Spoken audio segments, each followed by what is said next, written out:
All right, good evening, everybody. This is Michael Murphy, Chairman of the Town of Monroe Zoning Board of Appeals. We're here tonight on June 23rd to hold our monthly meeting.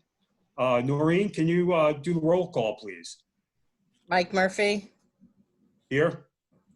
Peter Lewis, Here. Kevin Scully. Kevin, you're mute. Kevin's muted. Present. Austin Said. You're mute.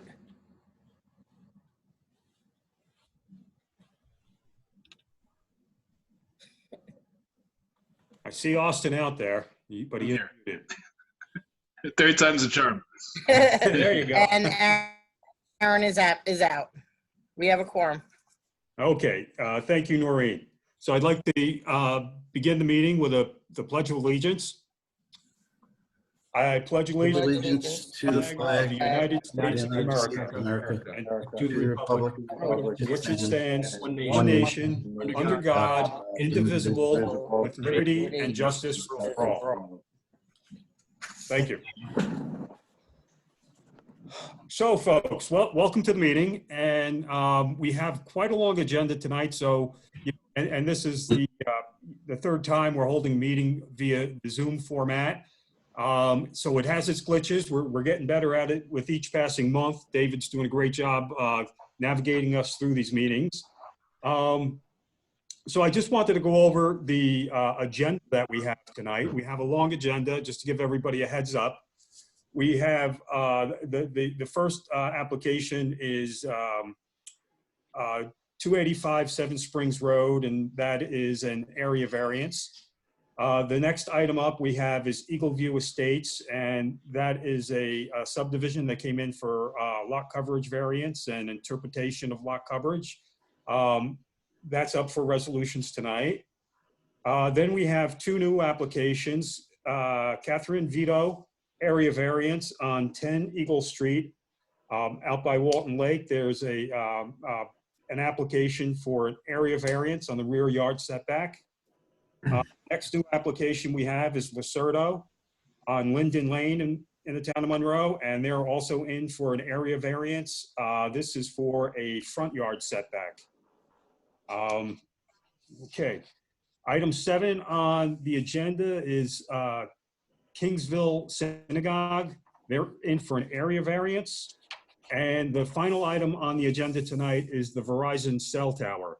They're in for a use variance and an area variance. This will be the continuation of their public hearing on the matter. So, with that being reviewed, we can start with 285 Seven Springs Road. Do we have anybody here for the applicant on that? Yes, Joel Mann is here for in behalf of the applicant. Okay. Joel, so it's my understanding that we had a bit of a problem with getting out the public notices. We did not notify the adjoining municipality, Village of South Blumengrove, in time for this meeting. So I would like to hold this matter over until next month when they've had enough time and notice that the meeting is occurring. Okay. Actually, we did the mailings for all the neighbors. So it's just the Village of South Blumengrove, and I understand it's a legal issue.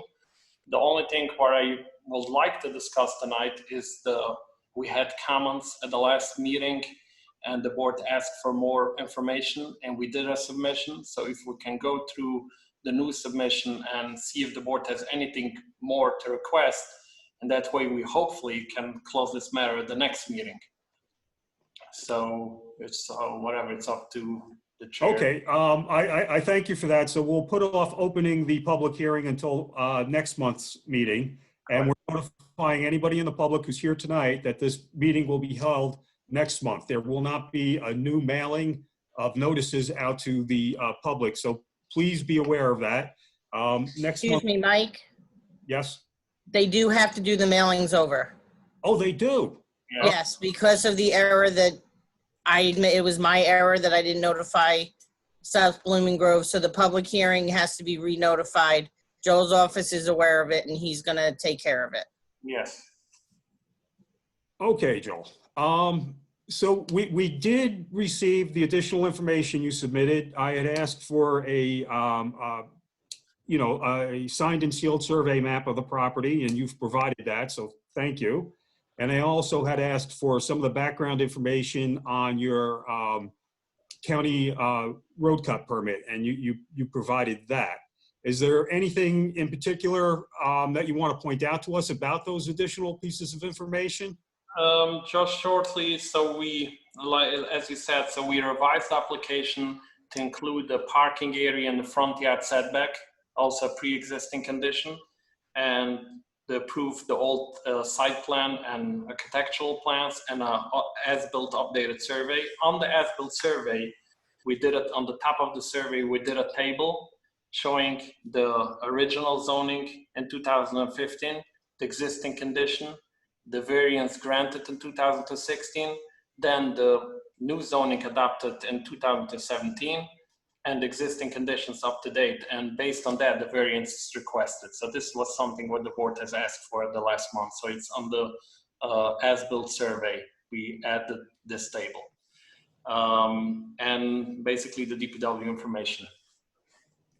Okay, thank you for providing that to us. And that really, I think, in my opinion, that completes the information that we had asked you for last month, which we did receive in time to, publish the notice for the public hearing. But unfortunately, there was a foul up there. And as Noreen pointed out, it needs to be noticed again. And we'll hold that public meeting next month. And I'll be sure that you're the first one on the agenda next month. Appreciate it. Okay. Thank you, sir. Okay, thank you very much. Have a good evening. Okay, you too, everyone. Thanks, Joel. You too. Thank you. Okay. So the next item on our agenda is Eagle View Estates. That is a proposed subdivision that was referred to us by the planning board. We've been reviewing that case for the past several months. We held the public hearings in April. It was opened. It was closed in May. And tonight, what we have before us is the resolutions for the board to review. Dave, do you want to walk us through the resolutions that we have before us? Yeah, based upon the discussion in the open session last meeting, I prepared resolutions that embodied what I believe I was hearing from the board. And those have been circulated. Each of you have had the opportunity to review it. So I've drafted it in two separate resolutions. The first one addressing the request for an interpretation, and then the second one addressing the request for variances, because the request for variances was dependent upon the outcome of the first. So I thought it more appropriate to do it in two separate resolutions. So that's what you have before you. And if anyone believes that they accurately embody what they'd like this court to resolve this evening, then you should make a motion first in regard to the interpretation, make a motion to pass that resolution, and that have that be the decision of the board embodied therein, and then move to the second one and do the same. Oh, Peter, you're muted. Yeah. Are the resolutions, have they been distributed to anybody else except to us? No. Okay. That's a document for the board. They've been available for the board to look at. It's a common way that resolutions are done and drafted and passed. Right. And Eagle View is a closed public. The public hearing's been closed. Right. Yes. Okay. And the board had a full discussion of the merits Mhm. at the last meeting, which is the basis for my drafting. Right. I mean, I read the resolution to the determination of the pavers, and I think it concurs with kind of what we discussed, that we felt we were going to, we were going to accept the town building inspector's interpretation. So I was fine with that interpretation, that the pavers would not be, would be included for lot coverage. So that resolution as drafted was to, in accordance with what the board's discussion was to uphold the determination of the building inspector from which the appeal was taken, and to determine affirmatively that these permeable pavers, in quotes, put that the applicant has suggested using, do still count towards lot coverage. That's the sum and substance of that resolution, with the legal grounds and facts set forth in the resolution. Right. Thank you, David. And I think, one of the most important points that were brought out during the discussions in the past couple of months were that if we were to accept the applicant's interpretation of the lot coverage definition as they proposed it, that pervious pavers would not apply to lot coverage, you could essentially apply them to 100% of the lot and still not exceed lot coverage, which I think, is clearly not the intent of the zoning code. If anybody has any questions or would like to go over any of these points any further, please feel free to speak out. Dave, it's Noreen. Yes, Noreen. Do you see David Namako online? I can't see all the participants. I'm I did not see him. on. No? There's 50. I got 52 participants. I didn't see David. I was looking for him. I don't see him on, or the attorney that was representing the applicant as well.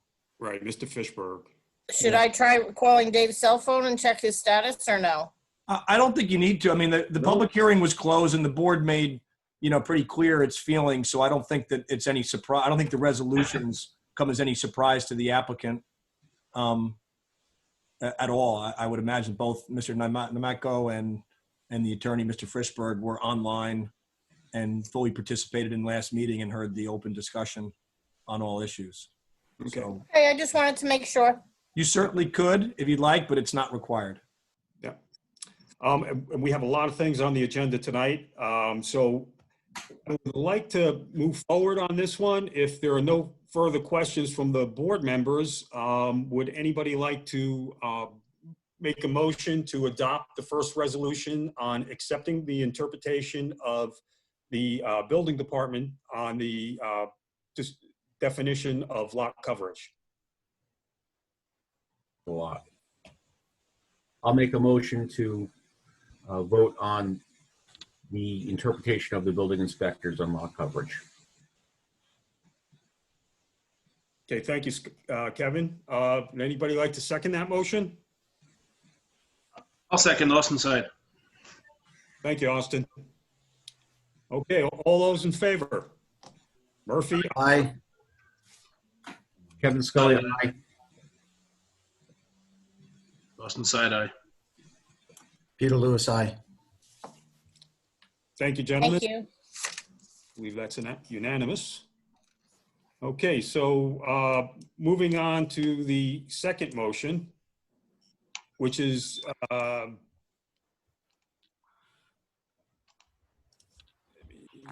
Yeah, that the second motion is the motion.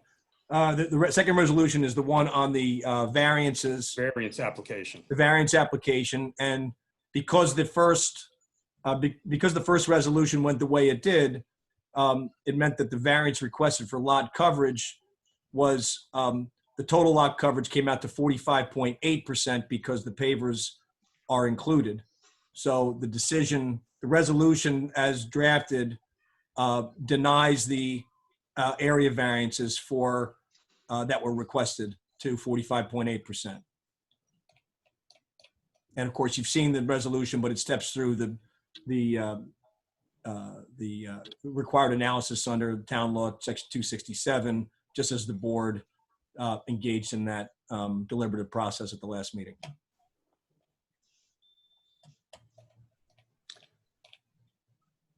Okay, so as we've been discussing this matter for several months, and I think we're all familiar with the issue at hand here. The applicant is proposing to do a 3-lot subdivision. One of his lots does not meet the lot coverage requirement. 35% is the maximum lot coverage in the district, and also under the cluster zoning, which is also further dictated by the water protection overlay area zoning, which allows up to this 35% lot coverage. However, the applicant is proposing something that's more on the order of, I believe it's 48% lot coverage. I believe it's 45.8, 0.8. Yes, so just under 46. right, which is approximately 30% over the allowable limit here, looking at it that way. So I think that's a substantial request, especially in a condition where none of this has been built yet. So it's not look like they're asking for, a variance on a hardship that's already existing. They're looking to create this variance. And I just think that, overall, if we start heading down that direction as a board with granting variances for future projects to be built, I think that really undermines our town zoning plan. Does anybody have any other points of discussion about this? No, No. I think we're pretty clear what we've discussed. I mean, I think the resolution walks through the five steps, and something that I think I agree with. If that's so, then you should entertain a motion to pass that resolution denying the variances. Do we need to go through the 5 questions? You don't. You did on the record, and the resolution in front of you goes through it at great length, and that'll be available for, for the public to see, and will certainly be sent to the applicant. And each of you have had the opportunity to review it and consider it. Got it. So, I'll make a motion to decline this variance for lot coverage. let me just be clear. Yeah. The motion is to pass the resolution denying To the variance. accept the resolution, I'd like to make a Sorry to motion be- to sorry to pass be the nitpicky. resolution to deny the variance for lot coverage. I'll second the motion. Thank you, Kevin. All those in favor? Aye. Austin side. Kevin Scully, aye. Peter Lewis, aye. Michael Murphy, aye. Aye. So carried unanimously. Okay, thank you, everybody. I think if that was the only business we had remaining on that application, we'll make sure the applicant is notified of the decision. I think they knew the decision last month. We'll have to notify them formally, and that kind of closes the case for us on Eagle View Estates. That sends the applicant back to the planning board for further planning and development of a plan that should meet zoning requirements. Okay, that's Eagle View. Now, the next 2 applications that we have before us, the first one is Catherine Vito. They're here for an area variance on a property on 10 Eagle Street. This is a zoning district where a rear yard of 40 feet is required, and what they're proposing is 14 feet. This comes to be, there's actually an existing deck on the property that they're looking to put a roof on and an enclosure, a sunroom enclosure on top of that deck. So it now becomes part of the roof structure and counts towards the rear yard setbacks. So is there anybody here for the applicant that would like to make a presentation to the board on this matter?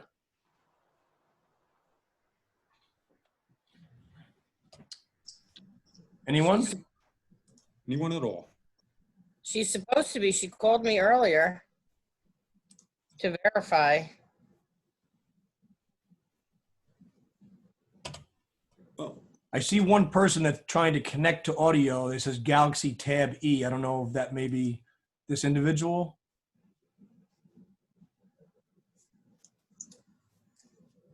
I don't know who the phone numbers are. maybe what we'll do on the phone numbers, let me go unmute each person that's on a phone number and ask if they're here on this veto application. I can Okay. find them. Give me 1 second. Or if they could raise their hand, Yeah. that's another. All right. The person with the last 4 digits in their number is 7383. Are you here on the veto application? Yes, Okay. Are you Mrs. Vito? yes. Oh, I've been trying to talk to you, but I couldn't get through somehow. okay. Well, now I've unmuted you, and you've got the floor with the application. All right, I have gotten some estimates to put a back porch on to the rear of my home.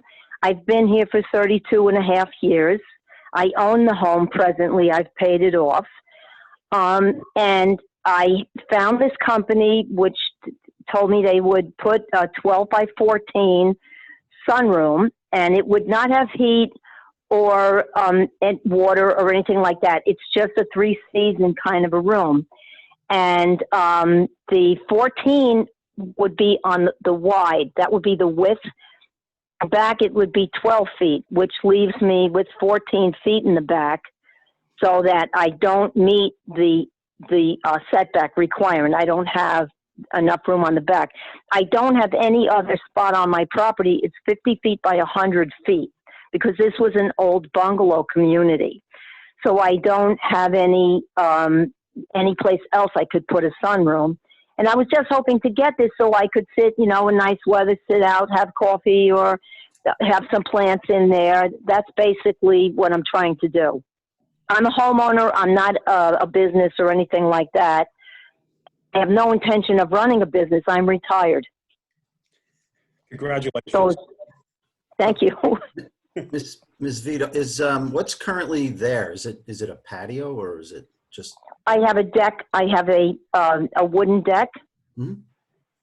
And this would basically be going where the wooden deck currently is? It goes on top of it, yes. Got it. It'll have a roof, and it will have, some windows and screens. Mm-hmm. So the deck is staying. You're just putting a roof Oh, on. yes, the deck is staying, yes. They will, they had an engineer come, and they will look at putting the proper supports in. And they had given these plans to then at the place where we went to originally, the building inspector, where we went to ask for a permit, so that they will make sure that everything is, done according to code and, according to construction methods. David, Yes. this is Mike Murphy. Can you allow me to share my screen so I could at least put up a map of the property? Yes.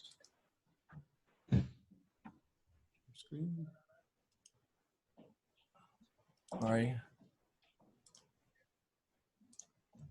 Okay, you should be able to do it now. Okay.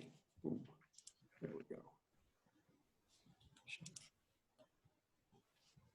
Okay, so what we're looking at here is a map of Ms. Vito's property. And it's got frontage on 2 roadways, Sparrow Street, which I think is a little private road, It and is, Eagle Street, and that's the which is also a private road. also a private road. All right, so it's and as Mrs. Vito said, this is a fairly small lot. It's 100 feet long by 50 feet wide, so it's about 5,000 square feet. The area you see highlighted in orange here, that would be the new sunroom that's being added to the back of the house. This back of the house faces out to Walton Lake. There's some other properties down below that on Walton Lake also. Right. Before you actually get to the lake, she does not have like a direct view to Walton Lake from the house. There's another structure there between them. So behind the yellow is what's proposed to be the 3-season room, correct? The yellow? That's correct. Right. And then what's that behind? It says wood deck behind there. Yeah, so there are a lot of wood decks on this property. As you can see here in the maximum lot coverage table, the allowable lot coverage is 25%.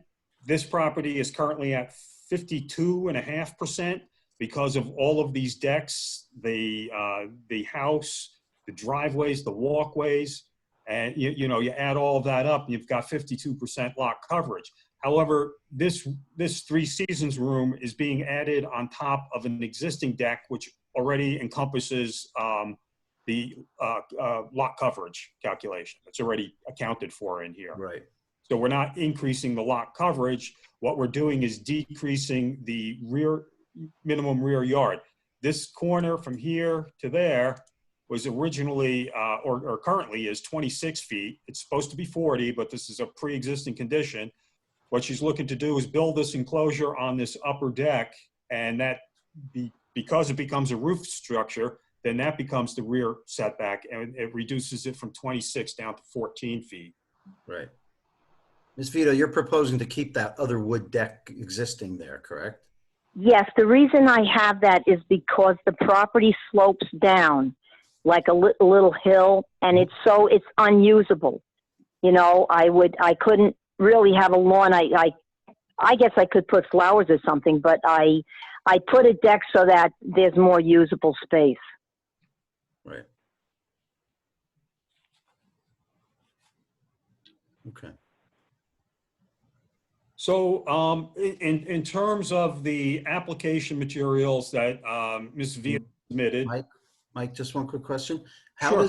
How does the lot coverage not change if we're enclosing that? Because the deck is a hard constructed surface itself. So under our lot coverage rule, even though it's an open wood deck, it still counts as lot coverage. Okay. It already counts. Got it. Okay. It just doesn't count towards the rear yard setback. You're back. Right. That's what changes it. So this becomes a bulkier structure now because now it has a roof on it, and it it extends into that rear yard further. Got it. Now, I'm just showing, for the sake of going through this application, I'm just showing us the surveyed plot plan that they submitted, showing, all the structures that exist on the property. Mrs. Vito also submitted a set of architectural plans for the construction of the Seasons room. And she has a complete application. The EAFs are in there. The application is in there. So as far as the completeness of the application goes, I believe we have everything that's required. The applicant came, really pretty much ready for making their submittal. Mm-hmm. Does anybody have any questions? Did anybody read through the information? And do you find that there might be something missing, or is there anything in addition that you would like to see?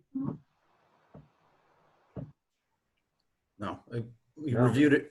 We reviewed it as best as we could online, obviously. Yeah. It'd be nice to get hard copy if at some point. Okay. So, having a general understanding of, what the lot is, where it is, and, as is always the case, the board members are welcome to go out and take a drive past the house to get a sense of the setting of the community that it's in, to help you form your questions, as we move forward. But based on the fact that they have submitted everything that's required in the application, I think our order of business tonight is to either, schedule them for a public hearing next month or ask for any additional information if we feel that something is missing here. Because these are private roads, do we need to have an approval for going and inspecting? No.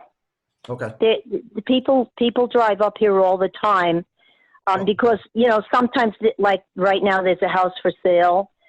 It's kind of diagonally across the street from me. So people come up just to kind of look at the house and, just get an idea before they call a realtor. No, we understand, Ms. Vito, but sometimes there's approvals, Dave, are there not approvals required for us to go onto a property? Do homeowners have to give us the approval for that Oh, formally?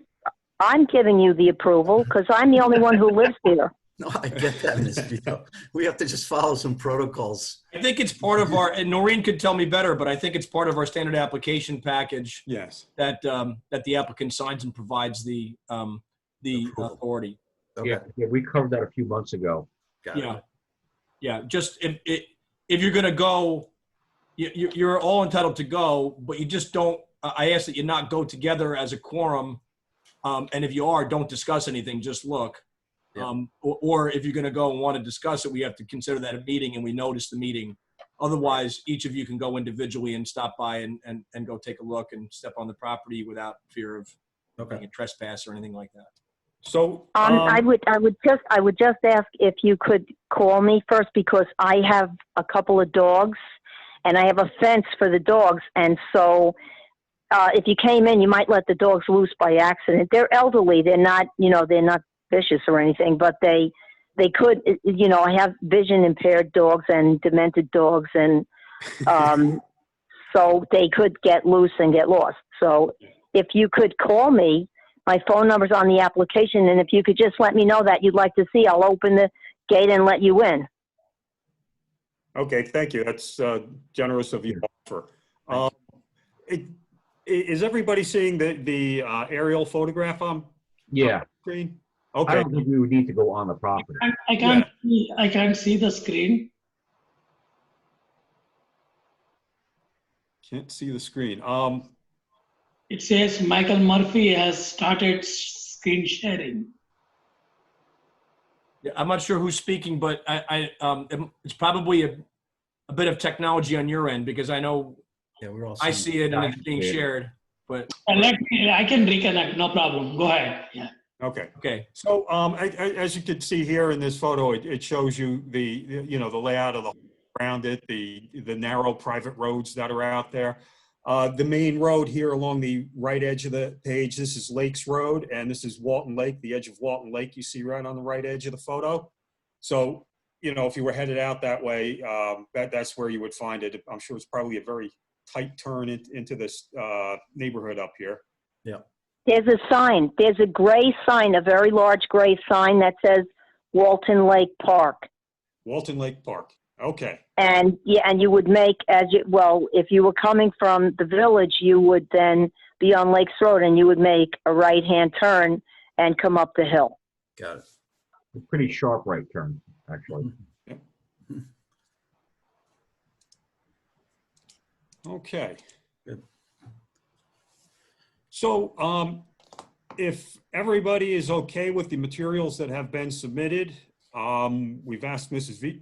Vito to explain the project. I believe she has. I think it's pretty straightforward. It's going to be here for a rear yard setback variance. Would anybody like to make a motion to schedule this for a public hearing next month? I'll make a motion to schedule this for a public hearing for next month's meeting. I'll second the motion. Okay, all those in favor? Aye. Aye. Aye. Austin? Did we lose Austin? let me see. Is Austin gone? His video is down. His video is down. I do see that. Did we get, how many votes did we get? Was that 3 votes in favor of the motion? Yes. Yes. we've What is got- the date of next month's meeting? July 28th. July 28th. Okay, and as normal, the meeting starts at 7:30. Okay. Well, that motion is now passed, even without Austin, but we should locate Austin before we go on to Go the any next one. further. Yeah. Let's see if I can give him a call. So Mrs. Vito, I think you're all done. Okay, and do you think I would be there in person, or would we do a telephone conference again? It's hard to say. I would anticipate still by video or telephone conference. Okay. But we don't know. All right. Well, I get emails from the town with general updates on information. They have a newsletter that I get. So I'm sure they'll tell me what time and, everything. And I will be ready to attend. Is there anything I should do to prepare for that? Yes, you're gonna have to do the mailing to your neighbors. So I have to prepare the public notice and get the list from the assessor's office, and then I will get that to you. So you have to Would that be mailed to me? No, yeah, that's fine. It's only usually 2 or 3 pieces of paper, but you're gonna have to go and make copies. So however many people you have to mail it to, and do registered return receipts. 10 Okay. for the hearing, so you'll have to get it done no later than July 18th. So I will probably have that to you later than the first week of July to give you plenty of time to take care of it. All right. And I'll go over with you in the office. All right. I'll call you, during the week then. That's Yes? fine. All right. Thank you very much. Should I hang up now? You can. You can. Okay. Thank you all for hearing my story and giving a little vote of confidence. I hope it works out well. But thank you anyway for your time. Thanks. You're welcome. Thank you. Thank you. Good night. Have a good evening. Okay. Good night now. Good night. I'm trying to get a text over to Austin. I'm not getting a response. I tried calling and didn't get a response. Up there he is. He's here. He's back? All right. I was here. I was having video problems, but I had audio. Oh, okay. So how were you on that last vote? You good with it? I'm good with it. Okay. All right. So moving right along, the next application we have is for Lacerdo on Linden Lane in the town of Monroe. This is going to be for a area variance for the front yard. In this case, the front yard is a required 40 feet. What is 37, and what is proposed is 37. The reason that they're coming before the board tonight is that they're doing an addition, kind of one of these 3-season sunrooms to the back of their house where they don't have any setback problems. But because the front of the house is non-conforming to the front yard setback, they have to come here for a variance to do any alterations to the house. So is there anybody here tonight for Lacerdo? You're muted, Kim.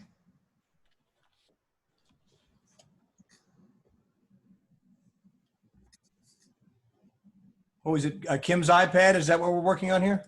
Yes. Okay. Can you hear me? Yes. Okay. Hi. Hi. Okay, Mrs. Lacerdo, did I get that name correct? Yes, you did. All right, thank you. So we're basically doing what Kathy Vito's doing, except our room, the 3-season room, is going to be a 12 by 12 on an existing patio in the back. And that's the plan. Okay, and let's see, You have that in front of you? what's the variance? I do, I'm gonna share an image on the screen. Got it. Here's the survey. Let's see, screen share. Screen share. Boom, boom, boom, boom, boom. Hang in there. Yeah, this map, I was unable to rotate the map to get a better view of it, but let's see if I can zoom down if we get a better look at the whole property. So this property is much larger than the previous property. It's basically a 100-foot wide by 200-foot long lot. It's approximately half an acre in size. What we're looking at here is a front yard variance. You can see the existing house here extends past the front yard setback line by 3 feet. 40 foot is required and 37 is what's existing. The extension that they're putting on the back of the house, this is also being laid on top of an existing deck. The deck you're sitting on right now. Yes. Okay. So, you know, in this case, there's a lot more room in the backyard for this enclosure that we're looking at. You know, they've got a very deep backyard. The setback from the enclosure to the rear lot line is still 117 feet.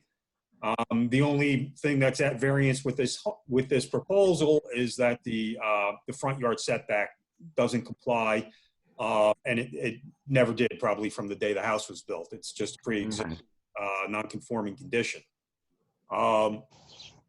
So in terms of the application, all the materials have been submitted. We have here a signed and sealed survey map from Youngblood Associates, or Sparaco and Youngblood as they go by these days.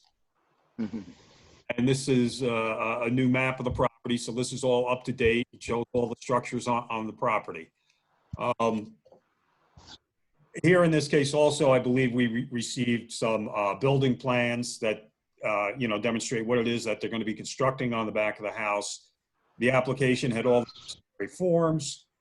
And does anybody on the board have any questions that they'd like to ask? Looks pretty straightforward. Yeah. No. Okay. So that being the case, would anybody care to make a motion to schedule this matter for a public hearing next month? I make a motion to schedule this matter for a public hearing next month. Second. All those in favor? Aye. Aye. Austin inside. Who made the motion? I'm sorry, you bleeped out on me. Kevin made the motion. And you seconded, Peter? Correct. Correct. Thank you. And- Okay, so again, that will be for the ZBA meeting of July 28th, which starts at 7:30, and it'll be scheduled, you know, shortly thereafter the starting time. And Mr. and Mrs. Lucerto, you'll be notified by Noreen of what's required to do the public mailing and the notices to your neighbors. Yes, I'll give Noreen a call during the week also. Okay, Okay, thank you very much. Thanks. Thank you're you. welcome. Have a good evening. All right, thank you very Bye-bye. much. Stay safe. You too. Bye-bye. Bye. All right, that's cool. Okay. That's Lucerto.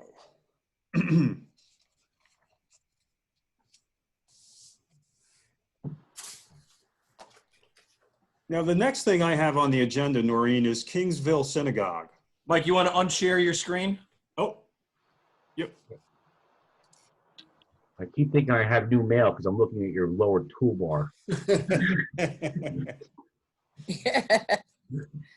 So, Yes, Kingsville is on there because originally they were coming back. Their public hearing was left open last month. And they needed to continue with looking for other alternatives for the parking. So in order to not have to do the remailing with the public hearing open, you as the chairman have to say that the public hearing is being held open till next month, July 28th, when the applicant will return with another parking situation. potentially. Okay, yes. So- Potentially. Right, this is the continuation of the public hearing from last month.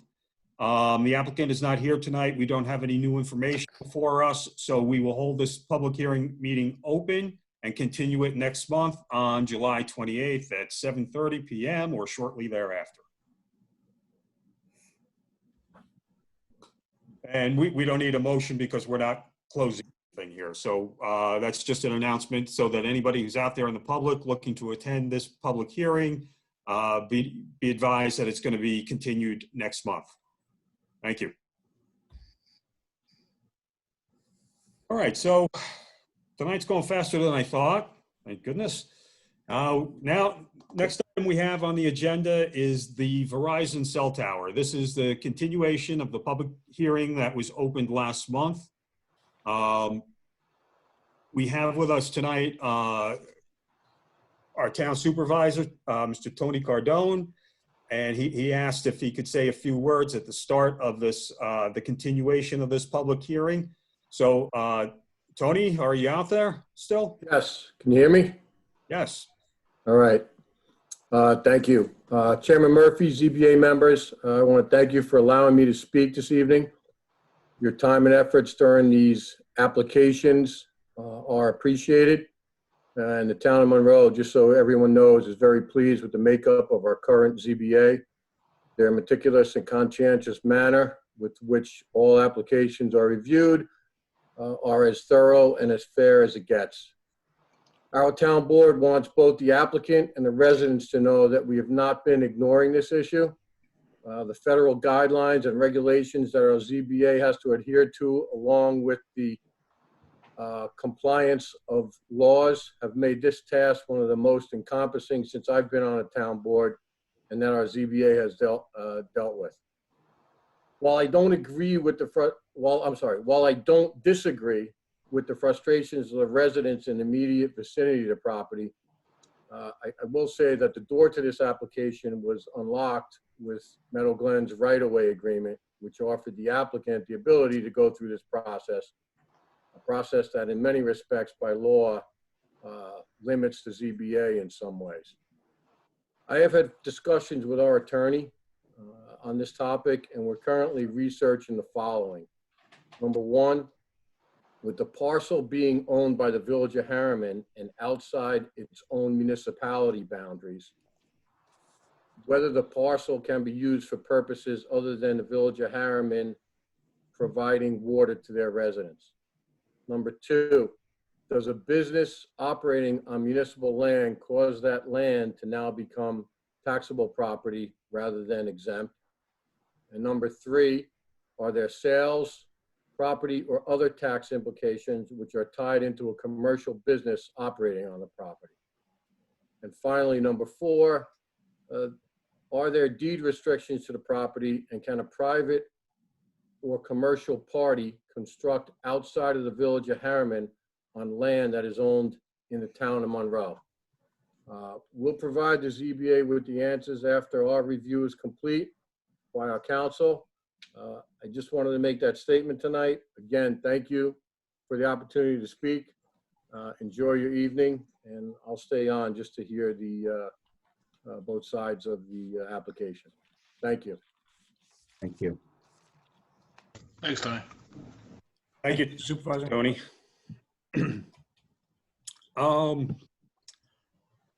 Okay, Mr. Olson, are you here tonight representing Verizon? Yes, I am. Good evening. Good evening. Would you like to make some opening remarks? Absolutely. Thank you very much, Mr. Chairman, and good evening to the ZBA members and the rest of the public. As you know, Verizon Wireless is proposing to install a new wireless facility on the Village of Harriman property at 40 1/2 Bar Lane. It's a relatively minor facility. The top of the structure will measure approximately 67.1 feet. As you all probably know, there's a massive water storage facility located on that property. I haven't done the calculations. I'm going to assume it's 100 times wider and more visible than our facility that we're proposing. They're about the same height. Our facility is located in front of the water tank as shown on the site plans. In front of our proposed pole, we have existing vegetation, relatively mature. In fact, in one of the photos that we showed, you could barely even see the proposed tower because of that existing vegetation. The view shed of this is extremely minor. And we demonstrated that at the last meeting. It's in our application materials. As you know, last month's meeting, public hearing was fairly lengthy. I think it was about 3.5 hours of comments. We digested those comments and we submitted a letter in response. When we got through all the comments, basically, there were a lot of repeat comments, obviously. Maybe it boiled down to 6, 7, 8 categories, and that's how we responded. First and foremost, the most common comment was, this is going to have adverse health impacts. Or, we don't want 5G here. And I think I said at the last meeting, this application has nothing to do with 5G. Not that it would matter, but the application does not mention 5G in any way, shape, or form. In terms of health effects, it has been the federal law for the past 24 years or so. Once we demonstrate that we are in full compliance with the FCC emission requirements, which we have conclusively demonstrated, there is no issue with that. In fact, we are, 500 times below the maximum threshold that we can legally emit. Once we demonstrate that, this board cannot consider perceived health effects. There are no health effects associated with this. I know people can read on the internet of a whole bunch of things. It hasn't been scientifically proven, and the FCC hasn't accepted it. And this board is not permitted to consider health effects. Another category of comments, several people said that they didn't receive notice. Those people were in the meeting anyway, which is good. But when we looked at this, all the people that were legally entitled to receive notice were in fact sent notice. So that should not be an issue at all. There were some people that questioned, well, how can the ZBA even consider approving this in a residential area? And I understand the comment, and as we had a lengthy discussion, it's not residentially zoned, but clearly it is a residential area. We understand that. But it's a residential area that is used for another public utility use, that being the water tank. Again, that's a massive structure that is visible from the surrounding neighbors. We're not going to increase the visibility significantly at all. But anyway, we applied for a use variance. We set forth what that standard is. It's a very different standard than the general use variance standard. We explained what that standard is in our papers. It's governed by the Rosenberg test. That Rosenberg was a Court of Appeals case in 1993. And that's based on Court of Appeals law that dates back from public utilities since the 1960s at least. We feel provided all the information necessary to consider the public utility variance test. Many people also said that there would be really adverse visual impacts, that it would be an eyesore. And while I can understand people, maybe get nervous about something new in their development, I understand that. But I think to suggest that this is a huge eyesore is, well, it's kind of belied by the facts, I think. This tower is going to be sourced from the same company that makes wooden utility poles. Yes, it's larger than your typical wooden utility pole that you see on the street, but it's a wooden utility pole. There will be 2 small antennas at the top. You can see by the visual analysis that we prepared that it's really, at best, a part of the facility may be viewable by some of the nearby residents. But it's not like they can't see the water tank. The water tank is probably the white elephant in the room. It's there, it's big, it pre-existed us. So when we saw that opportunity, we figured it makes sense a lot of times to put similar public utility uses on a facility, on a property like that. So that's why we're there. One of the reasons why we're there. In terms of visual impacts, I always like to mention that In terms of seeker and visual impacts, the fact that a person could view this facility from their residence does not constitute an adverse visual impact. DEC has guidance as to what a visual impact is, and a visual impact is one where you substantially interfere with the view of an inventoried visual resource. So if you put up, as an example, a giant water cooling tower for some cogeneration plant in between like the scenic overlook in the Catskill Mountains, that could be considered a visual impact. But seeker does not consider this to be a visual impact, an adverse impact. That doesn't mean that people won't be able to see it, and that doesn't mean that people may not like it. But in terms of the law, it's not a seeker impact. The other category was increased traffic. People were concerned that there might be a lot of increased truck traffic.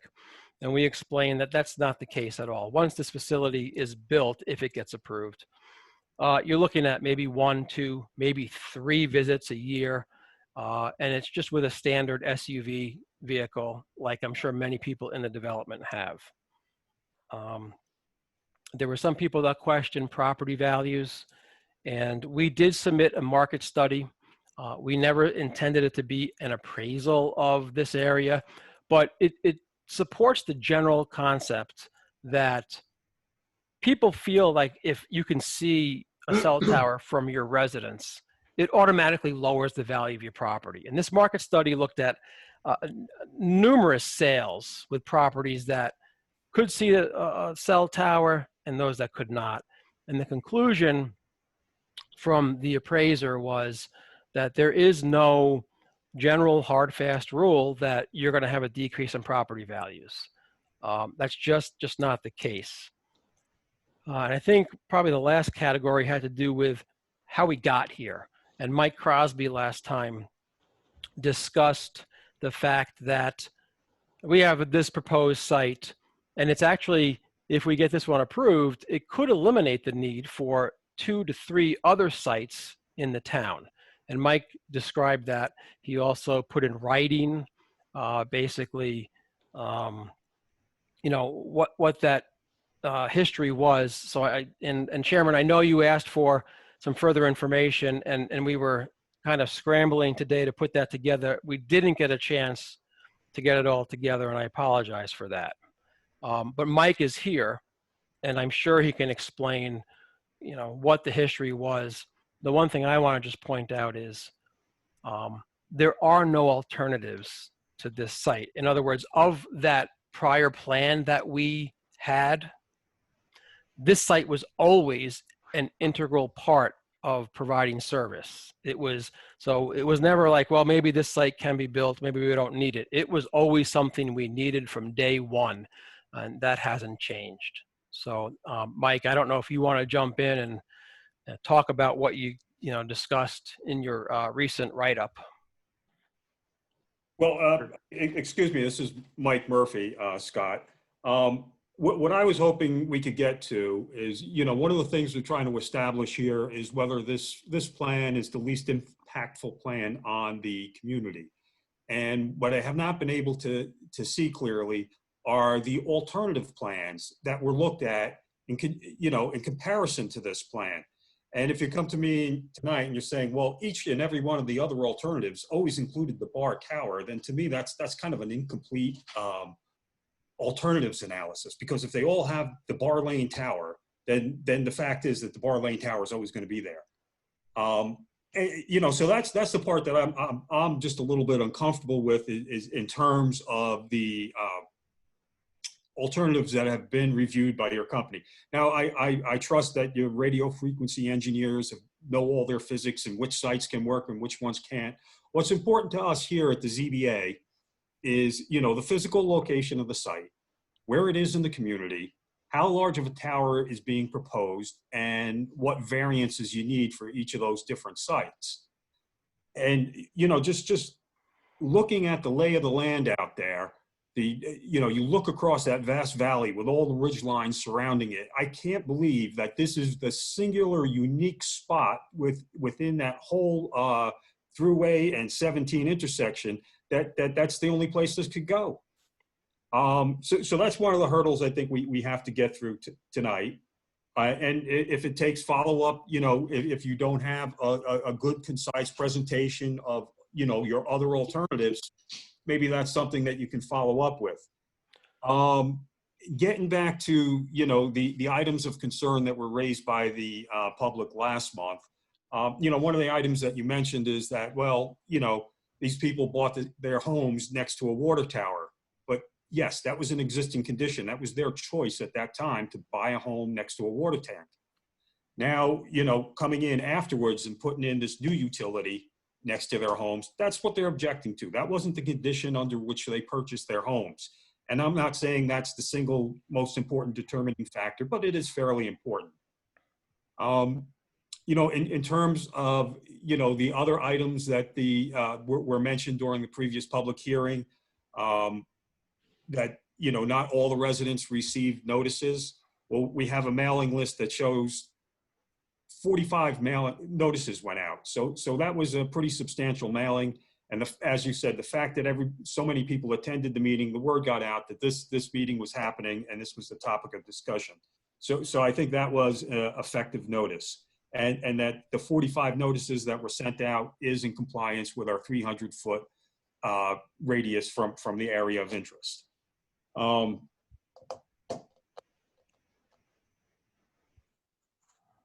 one of the other items that was brought up last month is that the residents were unaware of the easement that was granted from the Meadow Glen Management Company to Verizon for the easement across the roads. That was the information that they presented us with. We have no reason to doubt that if that was their understanding. And one of the other items that we received last month was also a letter from State Senator Skoufis, and he, just citing a couple of statements in his letter. I am concerned that a utility tower such as the one proposed will not only be an unsightly obstruction in a highly residential neighborhood, but may also have an adverse impact on nearby property values. I concurrently believe that new structures must be sited in an intelligent manner that respects the existing residential areas. And I understand, you're coming to the town of Monroe, you're trying to place a cell tower here to improve service. And we have our cell tower overlay zone that's been established for probably since back in the late 1980s. And within that zone, there are only 5 locations for cell towers in the town of Monroe based on that overlay. And many of those other towers or other cell tower zones, they are within residential zoning districts, but they're in undeveloped residential zoning districts. So to place a tower out there in one of those locations, which is high up upon a mountain, in each one of those 5 cases, that again, it's a different situation. There's no existing residential structures right nearby this tower. I mean, we can't overlook the fact that this tower is directly in front of a row of townhomes where, you talk about the visual impact. They open their second-story window and they're looking straight out at this tower. And yes, there is a series of mature trees that were planted around the tower. That was purposely done when the initial site plan was approved to try to, hide that tower from the public view. In recognition of the fact that it would be an objectionable thing to look at. And, this application is proposing to add another utility to that site, which, as the town supervisor said, they're going to look into that and see whether or not that's even permissible on this site, because it was dedicated to the village of Harriman for the purpose of a water tower. And putting it to additional uses is something that it's a new question. We hadn't even really thought about that or discussed that in the past. So thank you, Mr. Supervisor, for bringing that to our attention. Also, we were presented with a petition from the homeowners with over 100 signatures. You know, their concerns were, you know, although we heard from them over a period of 3.5 hours last month, their concerns were repetitive and very similar. They're concerned about their property values. They're concerned about, you know, additional commercial traffic coming into their site. You know, the additional traffic parking on the roadways. The other concern was, does this open the door for other cell towers to be put up on that property? Many of them mentioned the health concerns, although that is not a subject for this board to debate, but that was one of the overriding themes in the comments that we heard last night, or last month rather. And, you know, the only other thing I could tell you tonight is that we received a voluminous submittal from an attorney representing the Meadow Glen Homeowners Association. I haven't even had time to look at it. It was a 50-page document with 24 appendices attached to it. And I believe that was submitted by Mr. Capella on behalf of the... Campanelli, Mike. Campanelli? Is Mr. Campanelli out here tonight? Yes, Yeah. I'm here this evening. Thank you. As I said, we haven't had a chance to even look at your document. We just received it today. I will allow you, you know, a few minutes to go over it briefly and you know, let us know what your viewpoint is, what it is that you're representing on behalf of the homeowners. Thank you. Mr. Chairman, can we finish our presentation though? We didn't finish our radio frequency presentation, I think is important. I'm sorry to interrupt, but if you would like, we can do it later. I just thought we'd have that opportunity. What additional information do you have for us tonight, Scott? Well, we did submit the information that was requested by the Cityscape representative, and it had to do with alternatives. And you know, I think when you look at his initial review, like I said, there are no alternatives. You mentioned, well, between here and Route 17M and all this ridge and everything, we already looked at that. We just memorialized it, but you're losing so much elevation. This is a very small cell, not the definition under federal law. But this is not your typical 150, 120 foot tower. So I think Mike Crosby was ready to talk about, you know, how we got to this location. I think that's important for the board to know. All right, so you want Mr. Crosby to make a brief presentation on the alternatives? If he would, thank you. Make a quick presentation. I think what I'll do is I'll share a screen so that I can show some visuals while we talk through it. Although it says it's disabled, I can't do that. I'll let you do it. I'm going to make you co-host so you can share your screen. You should be able to do it now. Try again.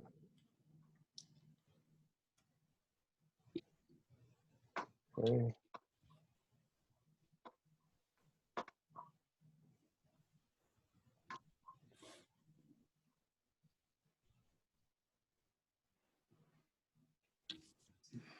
All right, that should be full screen now.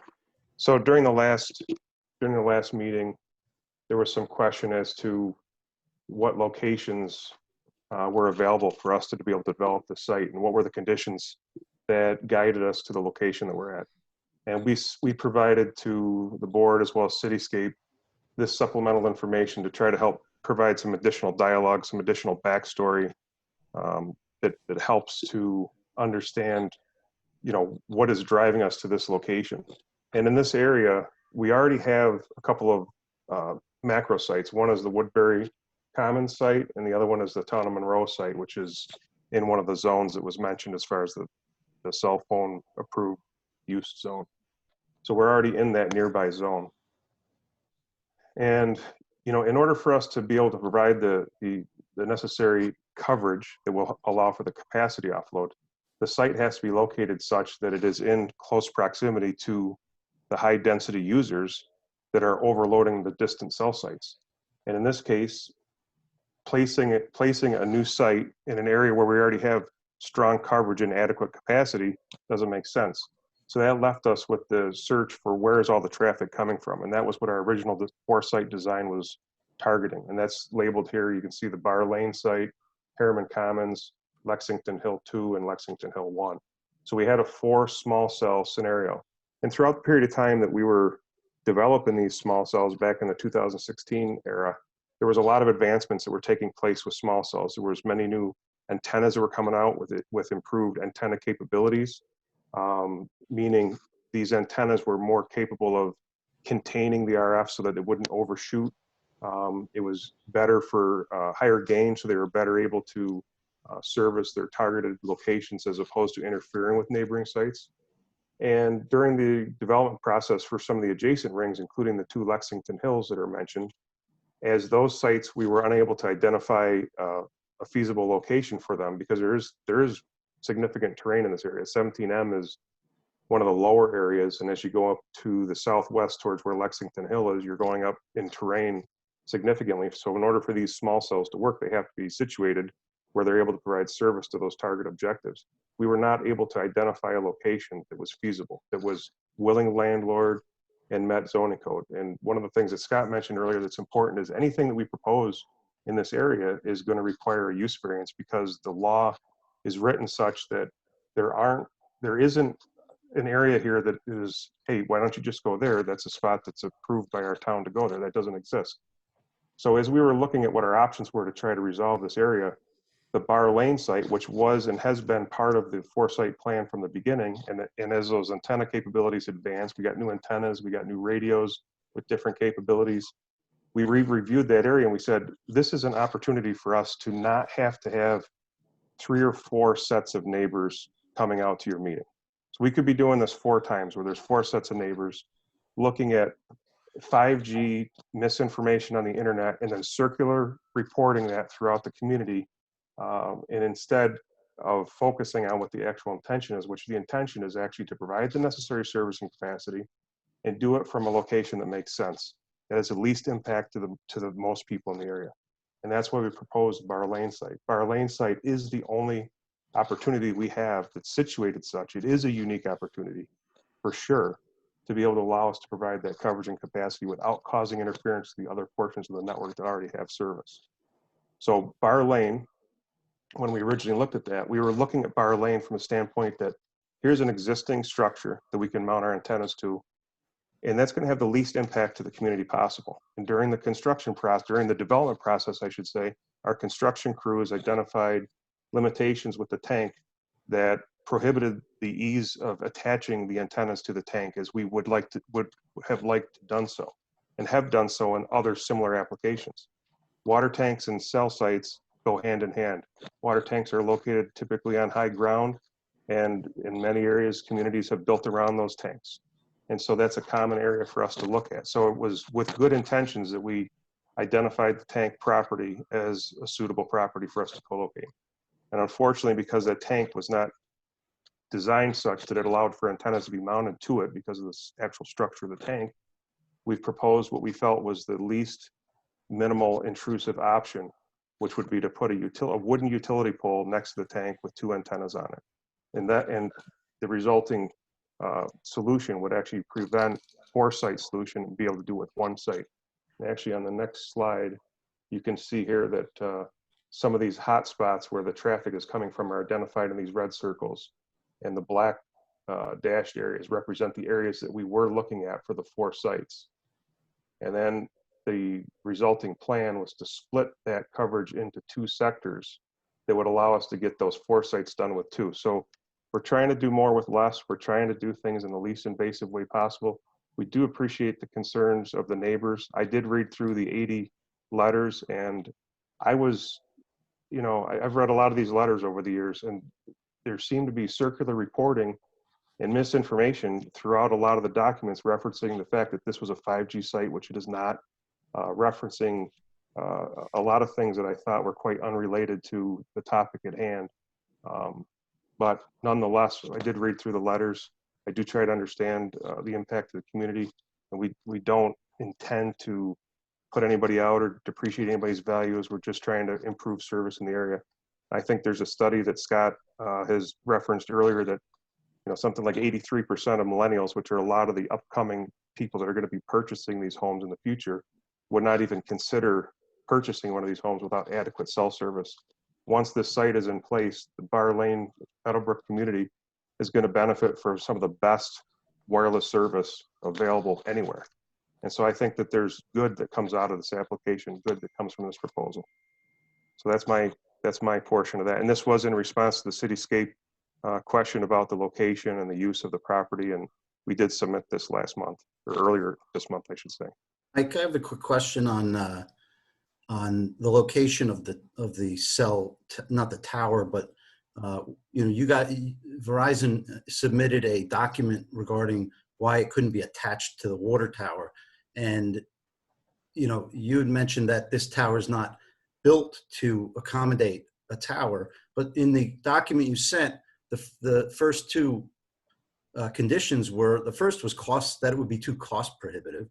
The second was that there'll be, you know, various maintenance issues that would prevent you from getting access to it. So, you know, I'm wondering if, you know, I don't know if that is still an option to consider. And visually, if there were a attachment to a water tower on the opposite side where it was not visual, I don't know if that's something that's a possibility. I would offer that from an RF standpoint. So I'm only concerned with what the site's capabilities are. Does it solve the problems or not? So from my perspective, I don't care whether it's on a wooden utility pole or mounted to the side of a water tank. It makes no difference to me whatsoever. But there are other teams involved in the development cycle that have to have an opportunity to express concerns and raise issues if and when they come up. And unfortunately for me, you know, I really intended for this to be very simple, easy installation, not to ruffle anybody's feathers. That's certainly not the intent. And so when we were, you know, working with the community, we're trying to find a way to do that. I'm open to, you know, any and all options that helps get the job done. And as of now, we haven't seen any alternates besides, you know, planting the wooden utility pole in front of the tank or locating the antennas on the tank. And obviously there's conditions with the tank that are, as of right now, unresolved as far as I can tell. I read the letter that came from our construction team, and it appeared that they were all legitimate concerns from my perspective. And, you know, I honor those concerns, and we do everything we can to work together and try to get the job done best way possible for everybody. So, Peter, Mr. Crosby, can I ask a question? Yes, sir. Mike, can I go next, please? Austin side. Yeah, but my question is related to this map. Did you say that the red dashed areas represent the areas where the demand is coming from? Correct. That's what you're trying to address? Yes. It seems like an awful small area to have to put up a tower to resolve. Well, this really isn't a tower. That's what Scott was saying earlier. This is the smallest macro type site that you'll ever see. It doesn't meet the FCC definition of small cell, but it's just a hair bigger than what a small cell is. So we would commonly put sites in those types of applications. The demand on the network in this area is quite unbelievable. I mean, there's a lot of network utilization throughout the town of Monroe, Harriman, Woodbury. I mean, this whole area is high utilization. So we need smaller sites that don't interfere with the macro network, that help offload the capacity in those high cap areas. Here's another question. Did you look at putting the tower behind the water tank so it's not right out in front of the residences?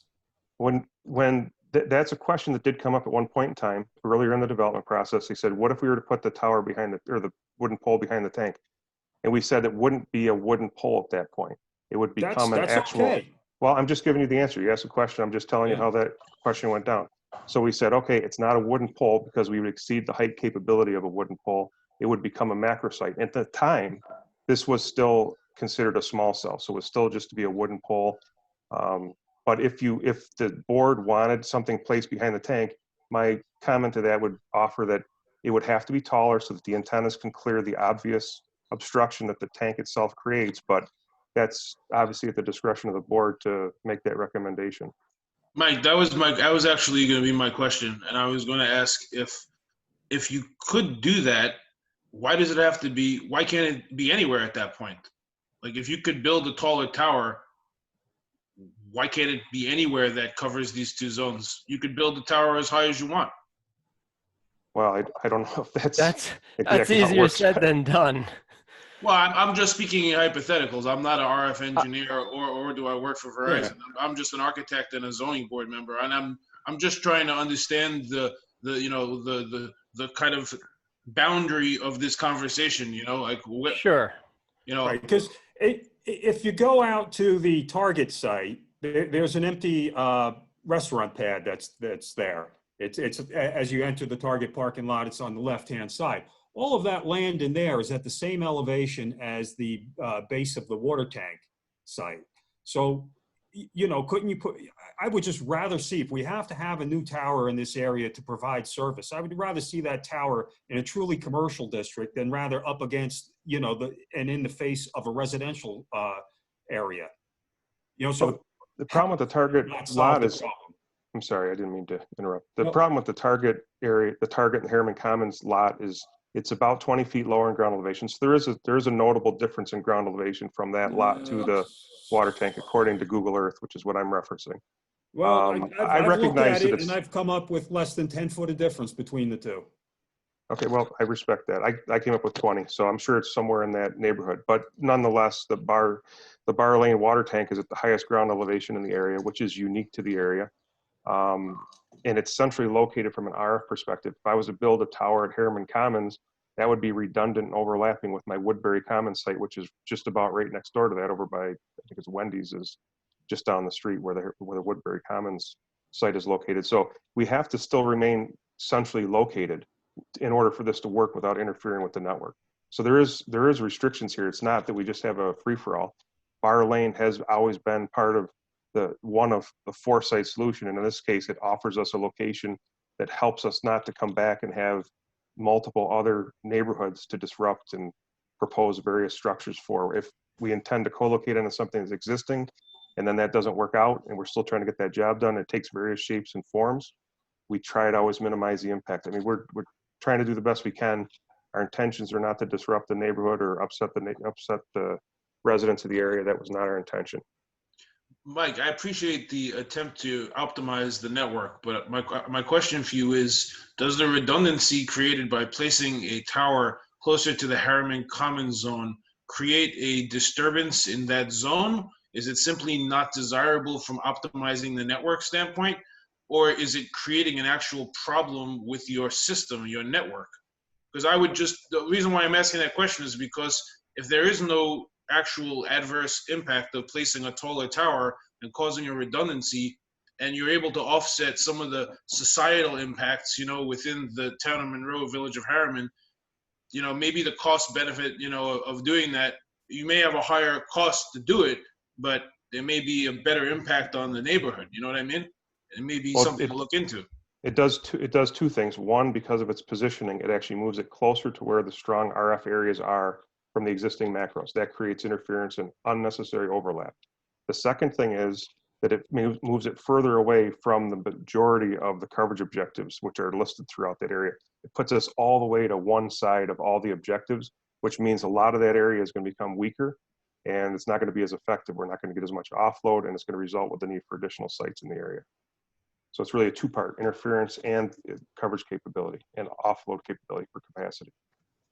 Okay, thanks for answering that. I'm not trying to grill you. I just we have a lot of people on the line that have a lot of concerns, and we're trying to make sure that, you know, we're doing our diligence and asking all of the questions that we really need to ask and opening up the discussion. Thank you. Can I go back to something that Peter said, and in terms of, is co-location a possibility? We submitted something that said it's extremely costly. You know, I think it was 3 times the cost just for the install. Then there are maintenance issues. Well, we're a business. We try to limit our costs as best we can. And we just, you know, in the beginning, co-locating on water tanks, it seemed like a great thing to do. We were just recently told by the county of Monroe, they're throwing us off all their water tanks. Leases aren't up from what I understand. They're just kicking us off because they're tired of it. It's not, you know, everybody thinks it's the greatest thing. Not always is it the most convenient thing. That being said, You know, we've heard a lot of comments from the zoning board, the residents, the neighbors. You know, it is co-location on that water tank, if it were to be feasible, is that something that would make a difference to this application?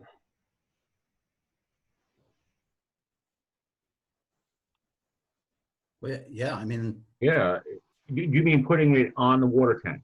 right.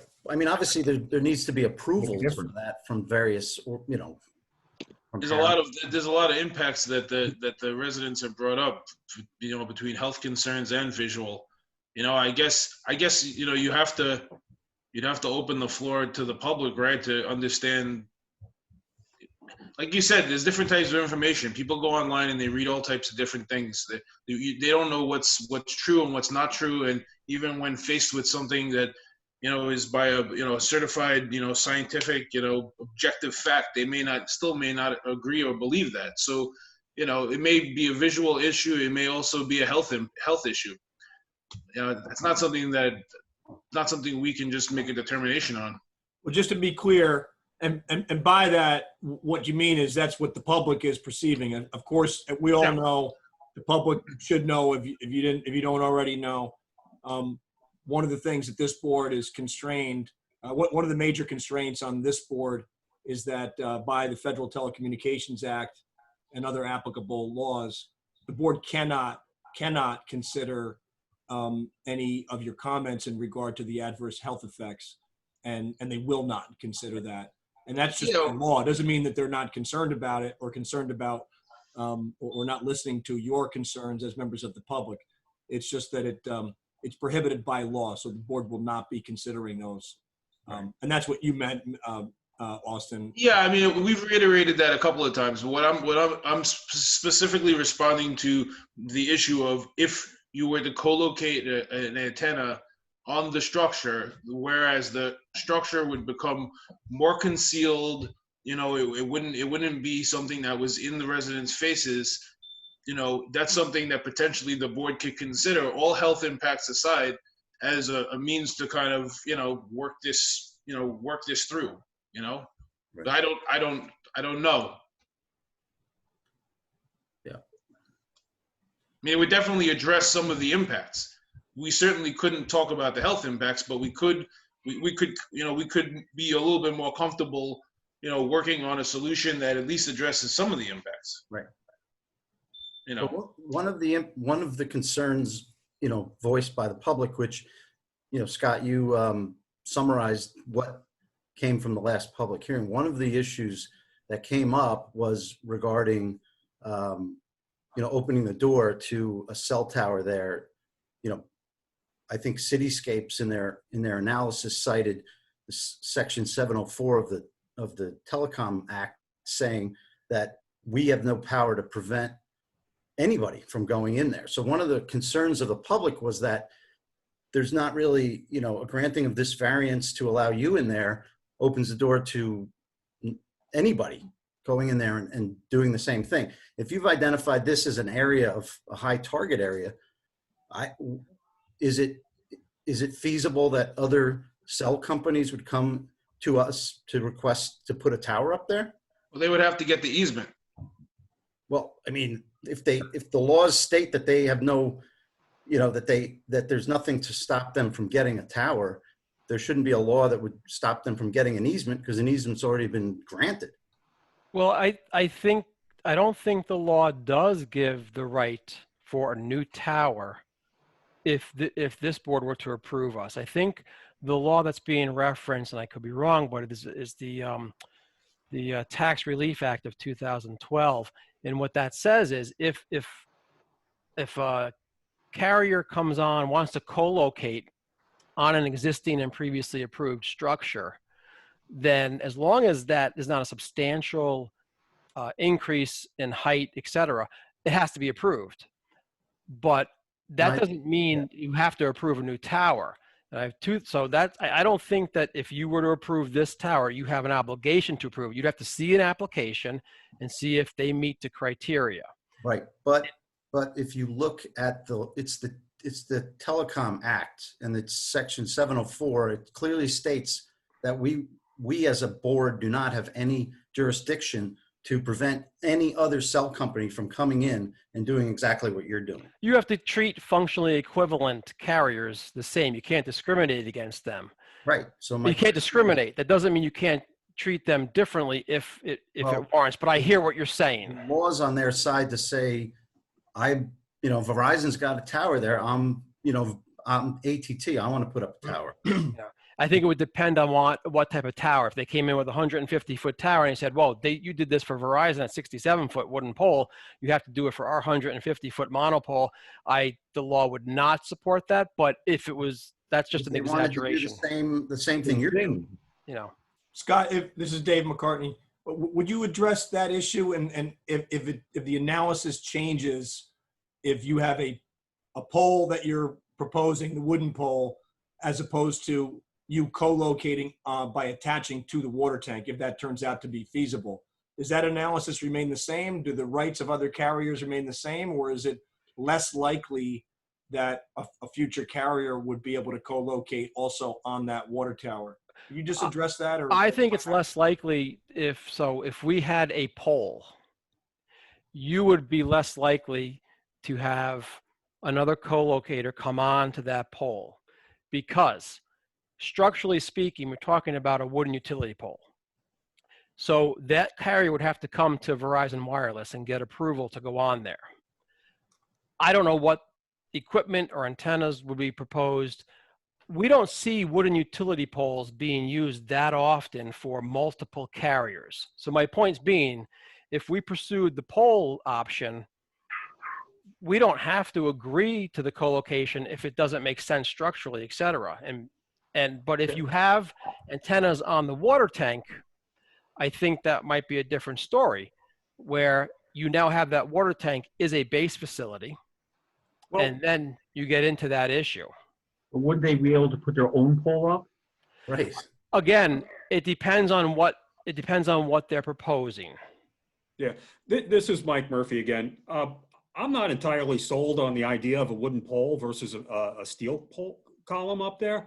I would rather see something that's steel and more permanent if this thing goes forward, rather than a very tall wooden utility pole. I mean, wooden utility poles rot out over time. And then you would have the wires connected to the pole running up to the tower. It would be rather unsightly. I would, talking about alternatives here, I would rather see a steel tower out there located behind the water side, and if it needs to be 10 or 20 feet higher to make the system work, I don't have a problem with that. So, that's the kind of alternative analysis I was hoping you guys had done in the past. The fact that you want to put this on a wooden utility pole with wires running up the side of the pole, that adds to the unsightliness of this. If you were to take that tower, make it steel, put it behind the water tank so that it's next to a vacant piece of property that is truly in an industrial zone, and not right in front of, 6 or 8 townhouses that are sitting there looking at this thing, to me, that seems to be a relatively easy change to this plan. Obviously, I hear what you're saying. And I think our initial response was, we're trying to come in with the most, with the least intrusive type of project. So we look at this and say 67 feet versus, say, probably 90 feet. A 90-foot pole is probably going to be more visible, even behind it. And if we came in, so that's something we get the distance and there also, because now that 90-foot pole is hiding behind a 65-foot tall tower, and it's 110 feet further from the front of the houses than this pole is, so it's not directly there in their face. If they're standing in their upstairs bedroom looking out the window, they're seeing the water tower. They're not seeing your pole right there with all the wires hanging from it.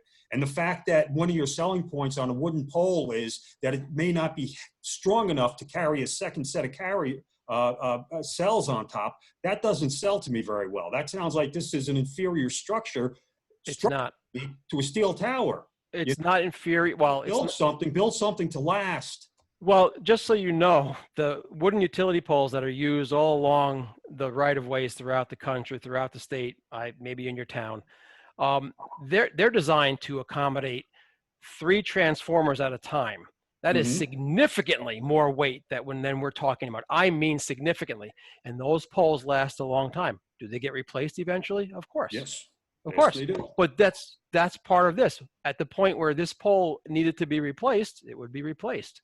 But this technology has been in place forever. Having said that, I guess it's something that we should look at. If you want to see that, I don't know if if that's something that's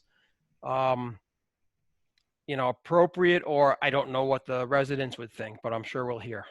It seems, Right. this is Dave McCartney. It would seem to me that, it would be something to look into to provide the board with would a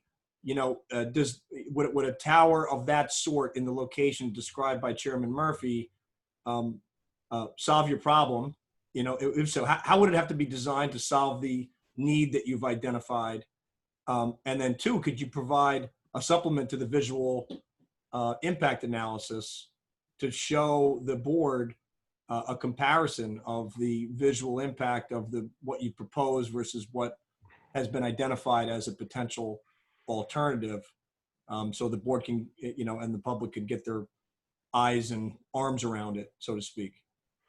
Yeah, David, sorry, just yes. to piggyback on top of that, it may even be beneficial for, even to have us somehow involved in that, so we can look at the vistas and the advantages that the visualizations are being taken from. Because, I'm not so convinced from the last presentation that vantage point was really, it wasn't really selling it for us. You know what I mean? And we might be able to kind of walk the site and offer some recommendations on some views that might be used for the actual, the visual of where the pole's going to go. Maybe a balloon test. Is it something that you're open to for the board's benefit? I don't know that a balloon test is necessary, because I'd have to talk to our visual folks, because they've already done the photos, so they may be able to simulate that based on the scale information. I don't know the answer, but that's what I would ask them first, to let them decide. Will they also provide a photo evidence of what it would look like on the water tower itself? I think that's something that we can look into. It's just, options. Sure. And I'm sure you realize, if you're talking about mounting it to the tower, you have to go back to the Village of Harriman and talk to them, because it's their tower. Of course. Yeah. They're a critical participant in this. Mm-hmm. We're just trying to come up with some ideas here that may help this thing move in the right direction. That's appreciated.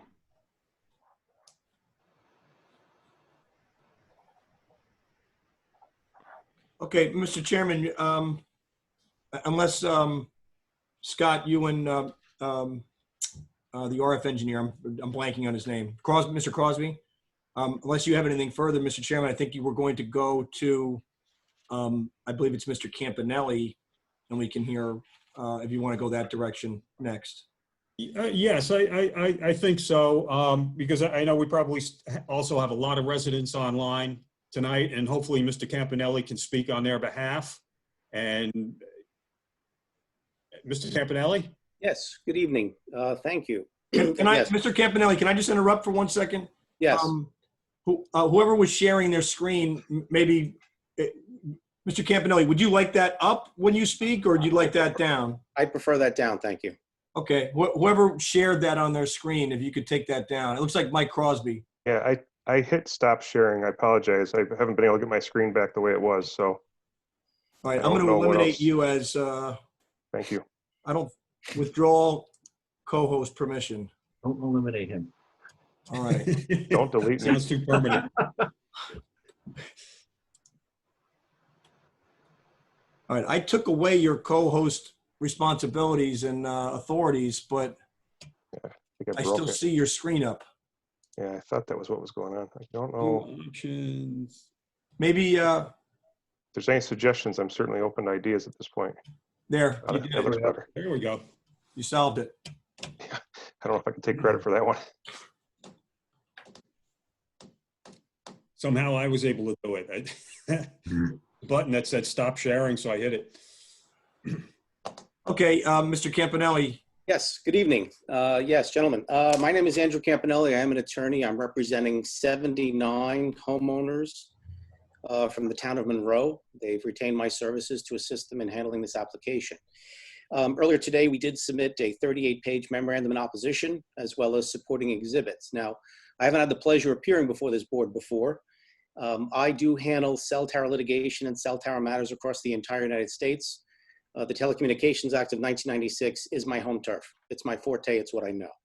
I'm not going to talk about everything that's in my brief. I think it's self-explanatory, but I feel compelled to address certain misstatements of law that have been put on the record this evening. It's very important that I make it crystal clear, and I will make no mistake. My goal is to persuade this board to deny this application, but of equal import, it is important to me that you deny it in a manner which does not violate the Federal Telecommunications Act of 1996. The first thing I want to address is the visual impact analysis, which has been submitted by the applicant. One of your board members made some excellent points addressing the vantage points from which the images were taken and submitted to the board. Under federal law, the visual impact analysis, which this applicant has submitted, is inherently defective. And I'll tell you exactly what I mean. Federal courts have recognized that the persons in the best position to know and understand the actual nature and extent of the adverse aesthetic impacts they will suffer are the homeowners whose properties happen to be in closest proximity to the facility. And so federal courts have said two things. Number one, any denial of a cell tower application such as this one must be based upon substantial evidence. And what constitutes substantial evidence under federal law is in fact aesthetic impact letters from homeowners.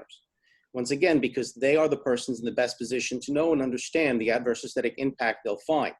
I cited in my brief the case of OmniPoint. And in OmniPoint, the Second Circuit Court of Appeals, which is the highest federal court, second only to the United States Supreme Court, ruled that substantial evidence can be submitted in the form of adverse aesthetic impact letters from homeowners.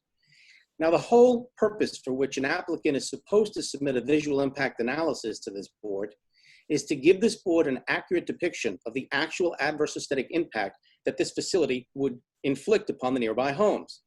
Not surprisingly, applicants often try to minimize the adverse aesthetic impact by submitting visual impact analysis from which they deliberately omit any photographs taken from the perspective of the closest homes. Under federal law, when they do so, such submissions are inherently defective and should be rejected by the board. Again, I'm citing the OmniPoint case. Not surprisingly, when I look at this applicant's visual impact analysis, you will see they have not included a single depiction taken from the perspective of the nearest homes. Now, I heard the applicant's attorney reference what the DEC says is relevant with regard to adverse aesthetic impacts, and he even mentioned New York State Environmental Quality Review Act. I respectfully submit to the board, neither of those things are relevant. It doesn't matter what the DEC says. What matters is federal law. This process is governed by the Telecommunications Act of 1996, and the OmniPoint makes very clear, the U.S. Court of Appeals for the Second Circuit makes it very clear what the standard is. And under federal law, the visual impact analysis, which has been submitted by this applicant, is inherently defective and should be rejected by the board. Now, one of the things that I found remarkable about this application is that, again, I handle cases across the entire United States. What I find most remarkable is that there's no hard data that's been submitted by this applicant. I don't understand it. There's something wrong with the application. I'll tell you what I mean. There are two types of deficiencies which typically require the construction of a new facility. One is when you have a significant gap in service, and the other is when you have a capacity deficiency. In either case, when such a capacity or gap exists, an applicant across the entire United States will typically provide hard data. If the applicant is claiming a new tower is necessary to remedy a significant gap in service, they will provide drive test results, actual signal strength records which show you where the gap is. The reason is that hard data would show this board, number one, there is a gap, number two, where it is and its boundaries. Then and only then would it place this board in a position to ascertain whether or not the proposed location for this site is the best site available for remedying the gap that actually exists. But to date, this applicant, for reasons which I can't understand, hasn't provided you that hard data, which makes it impossible for you to think that granting this application would be consistent with your smart planning provisions, including the town's comprehensive plan updates of 2017. In similar vein, I heard them talk about a capacity problem. Okay, well, across the entire United State of New York and the entire United States, when they have an actual capacity problem, they will provide hard data in the form of dropped call records. And I've had this on Verizon cases. They have provided you no dropped call data. Now, both of these types of data are free to the applicant. Verizon can use their computer and with a few keystrokes can pump out a list of dropped calls for any specific time for any geographic area. My experience has been when they don't provide any hard data, the reason is that this facility is not necessary at this location. In fact, I don't believe this tower is going to be 67 feet in height. It makes no sense because as Cityscape, your expert has shown there are potential alternative sites with better elevations. Why would they come here? I think this tower is going to be 87 feet in height, and I'll tell you why. If this board would approve this tower at 67 feet, under the Middle Class Tax Relief and Job Creation Act of 2012, this applicant could then increase the height of the tower by additional 20 feet, and this board would be powerless to stop it. Because looking at the data they've submitted, it makes no sense. It makes absolutely no sense to put a 67-foot tower at a location which is at a lower elevation than someplace like behind the target where the elevation is higher. So this makes absolutely no sense. Now, Mr. Olson also mentioned that this is just a utility pole, but this is nothing like a utility pole. A standard utility pole is 35 feet in height, 5 feet get buried in the ground, which means a standard utility pole stands 30 feet above ground level. This facility is suggested to be at a height that's going to be 223% of the height of a standard utility pole at 67 feet. But if I surmise this tower is actually going to end up at 87 feet, well, of course, that would exacerbate the problems.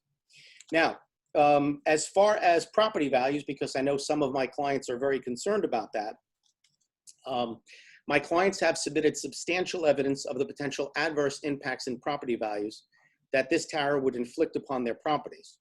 Once again, I don't just make this argument, I've submitted to the board substantial evidence as recognized by the United States Court of Appeals for the Second Circuit. All of my evidence meets the standards of federal law. That's what I'm relying upon. Now, the other thing that struck me is, again, when I see an application of this type with no hard data, again, it suggests to me that there is no current actual need for this facility. So one of the things I do is I access Verizon's own database. Verizon maintains an active database of its own coverage. That database basically has a point-by-point coverage database of all of their coverage, and that database is accessible on a public website maintained by Verizon. The database works interactively with Verizon's coverage map. If you go to verizon.com and you punch in the specific address, the website will function to access Verizon's database and will give you a coverage map which shows you two things. It shows you any significant gaps in the area at this location and the capacity level. So in connection with reviewing this application, I accessed that database which told me two things. And you can see it as Exhibit C next to my submissions. According to Verizon's own database, Verizon has no significant gaps in personal wireless service at the precise location where this applicant wants to build this tower. Of equal import, the level of service, according to Verizon at this location, is excellent, which is the best level of service that Verizon has at any facility anywhere in the United States. So if there was a capacity deficiency, that would be reflected on the website. Now, if you go to the website, they're going to claim, well, there's a disclaimer. You know, it doesn't mean we have perfect coverage. I'm not claiming this perfect coverage in the town of Monroe. What I'm saying is Verizon's own website shows there's no significant gap in coverage. That's important under federal law, because if this applicant can show there's a significant gap in service, then, and that this is the least intrusive means of remedying that gap, then even if it violated your code, you'd have to grant this application. But they don't have a significant gap. Verizon's own data shows that, which is most likely the reason why this applicant hasn't provided you a shred, not a single shred of hard data of a significant gap in service or capacity deficiency. Again, this compared to most applications across the entire United States, this is about as defective as an application gets. And by the way, if anybody has any questions, please feel free to ask me.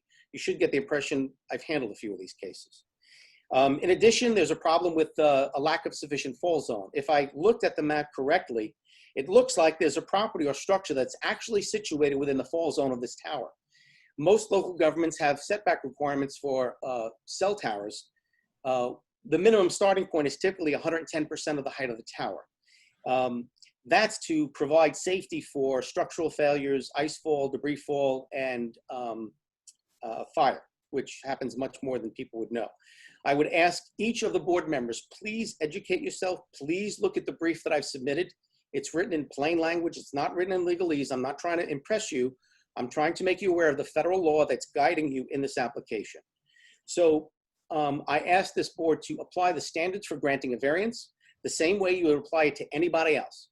This installation, not only would it be completely unnecessary to remedy service in the area, but it would inflict far more than a de minimis impact upon all of the homeowners, 79 of them, who retain me. And I've produced for you direct, substantial evidence of both the adverse aesthetic impacts and the reduction in property values. Also, you'll see in the brief, I asked that whatever decision you make, you reduce it to writing, and that in your written decision, you cite the evidence based upon which you make your factual determinations, because if you do, it renders your decision basically beyond challenge, meaning they can't claim you violated the act and try to file a federal lawsuit to claim that you did so. So I tried to keep it brief. If anybody has any questions, please ask me. Let me see if there's anything else I wanted to cover very quickly. Nope, I think I've covered most of the things. So please read my brief, and at any time anybody has any questions, please ask. Thank you for your time, gentlemen.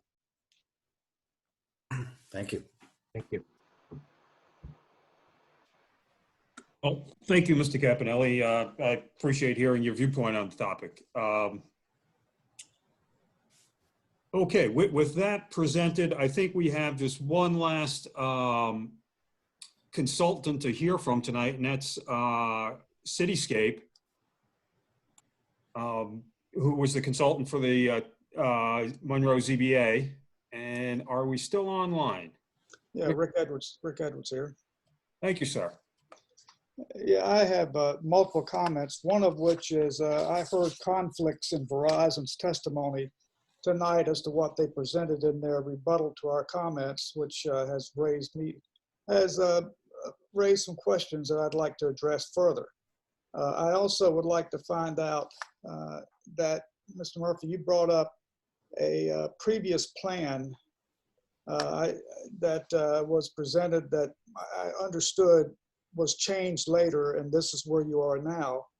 I've not seen that previous plan, didn't know anything about it, and if there is one, I think we should see that prior to making any type of formal response. There was not a previous plan, just for clarity. There never was a previously filed formal plan. Okay. All right.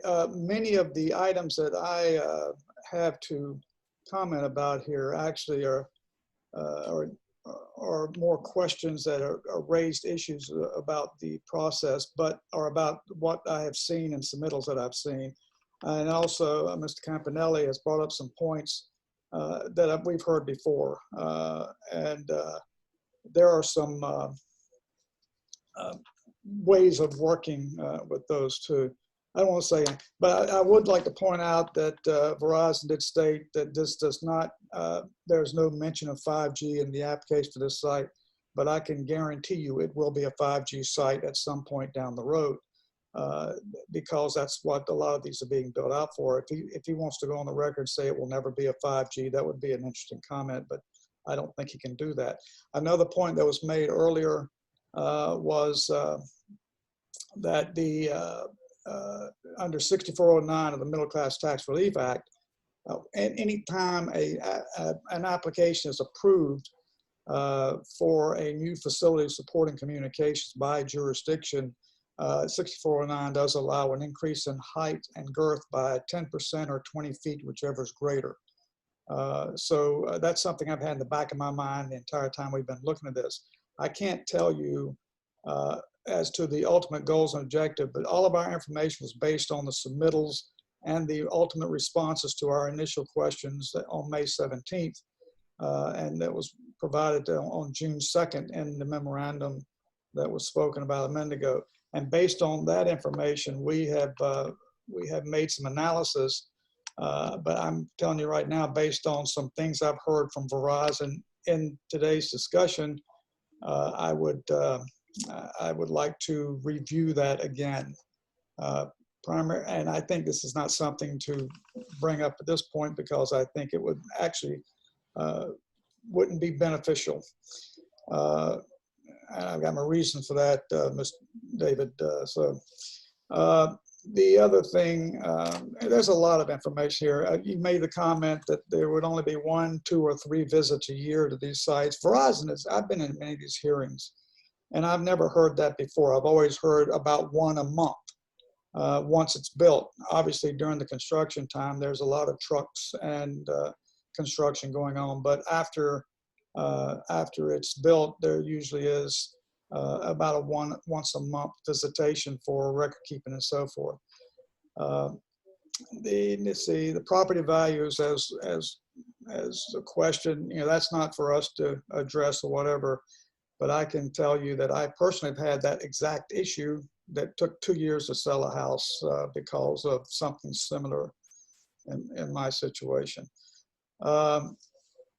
Okay, there are other points and questions. We know about the water tank that I heard discussed in here. I spoke with the mayor of Hardeman about the site, and I'm not at a privilege to discuss those in this open forum, but there were other issues. There's one monumental conflict that I heard. Not only did I hear, but it was insinuated in writing in the rebuttal on June 2nd, rather, that I need to have some answers to before we really go much farther. There is I can tell you, we analyzed the site. We reverse engineered the facility based on the very limited information that we had initially. And there's a lot of things that are similar to what Verizon says to what we find. But at the same time, there's some of those are going to be withheld now because of most of those opinions were based on an issue with capacity that seems to have vanished in this discussion tonight. That's a big hint. Okay. Other than that, another reason that, just so you know, we have dealt with a lot of communities in New England area, and I do know that multiple counties are removing the carriers from water tanks because they found that the carriers are not good tenants. That's the word I've heard from these municipalities or counties and so forth, that the carriers are difficult to work with when they have issues that they must handle based on water purity and test and so forth. That's just an observation that we know from our experience. Let's see what else I got. That's pretty much it. The biggest issue I have is the concern about there's 2 reasons you submitted the need for this site. I do confirm there is a coverage gap. Contrary to Ms. Capelletti's information, I'm satisfied there is a gap there. And I do know that I've heard this comment come up before, and that Verizon should address that, not me, as to when you go to the Verizon website, as all carriers have these websites, similar to that for a marketing purpose. Anyway, I'm going to hold it at that and discuss greater, more privately with the board and with David later. Thank you, Mr. Edwards. Appreciate it. Okay, I guess we've heard from all of our consultants, and our board members had asked some questions along the way. And at this time, I'd like to, open it up to the public. But I in the interest of, time, if we can, if your issues have already been identified, such as property value impacts, the commercial traffic on the local private roads, this might open the door for other cell companies to put up additional towers, health concerns which aren't, this board's venue. The residents are unaware of the easements between Meadow Glen and Verizon.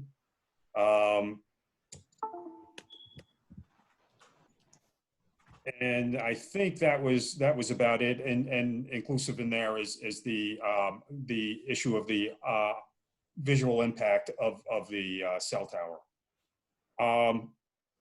So David, I don't know if there are any members of the public that want to speak, and if you can kind of control us through that process. Yeah, I'll try to do that. Some of you were on the last at the last meeting.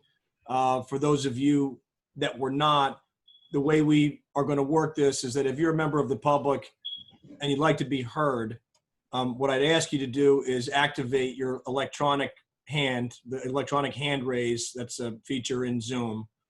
And I'll go through everybody that's got their electronic hand raised, and I'll give each person an opportunity to be heard. If you're unable to use that electronic hand raise, physically raise your hand. I'll see it, and I will call on you eventually, and I'll get to you. Just have patience. And as well, if some of you can't do either, if you're not on video, you're on a call, I'll at the end then go through each person and ask if you'd like to be heard. And I'll call on you. I'll give you an opportunity to be heard that way as well. Again, what we'd like to do, as the chairman stated, the board has heard an awful lot of your concerns, and they appreciate very much the involvement. It's the involvement of everybody in a town that makes meetings and makes government go.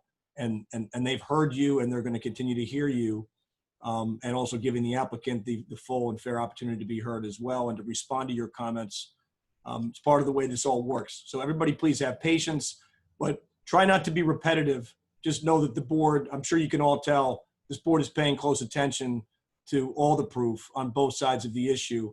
And don't feel compelled to repeat a point if it's been made already.